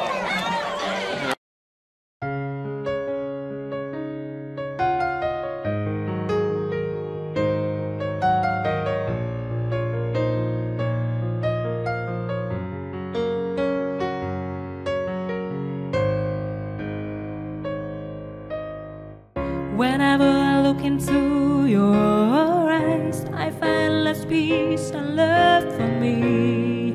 You are everything that I have ever wanted. I want to spend every second of my life with you.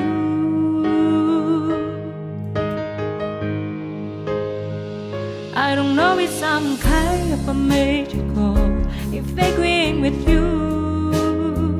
So the joy effect that I have turned us away. So did the effect on your smile on me in my life. Baby, you are and will remain mine forever and ever.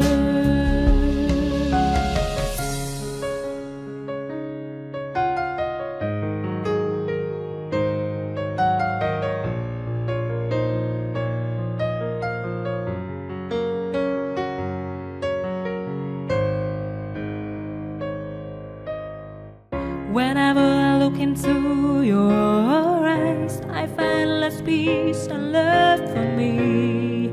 You are everything that I have ever wanted. I want to spend every second of my life with you.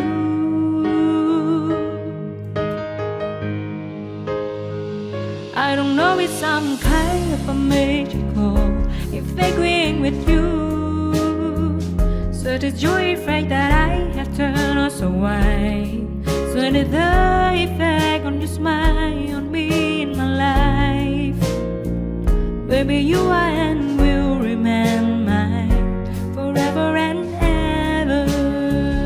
I don't know if some kind of a magical if agreeing with you. So the joy effect that I have turned us away.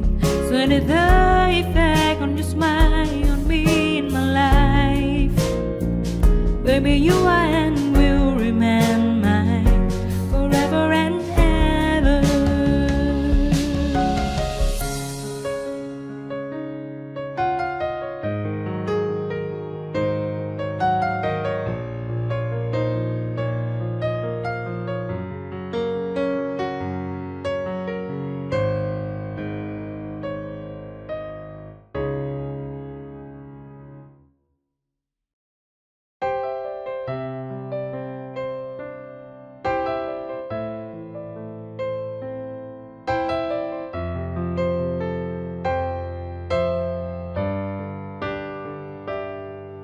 I never want to leave you at any cost.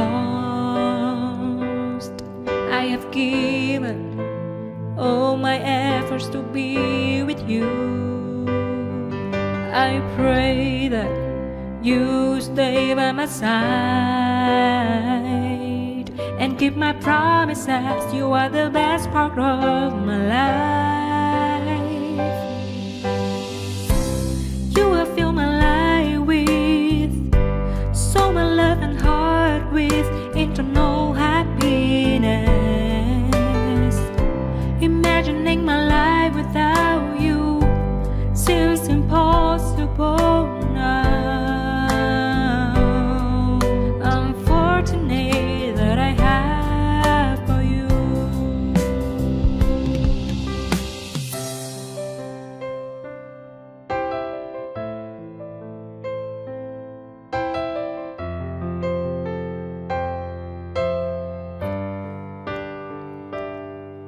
I never want to leave you at any cost.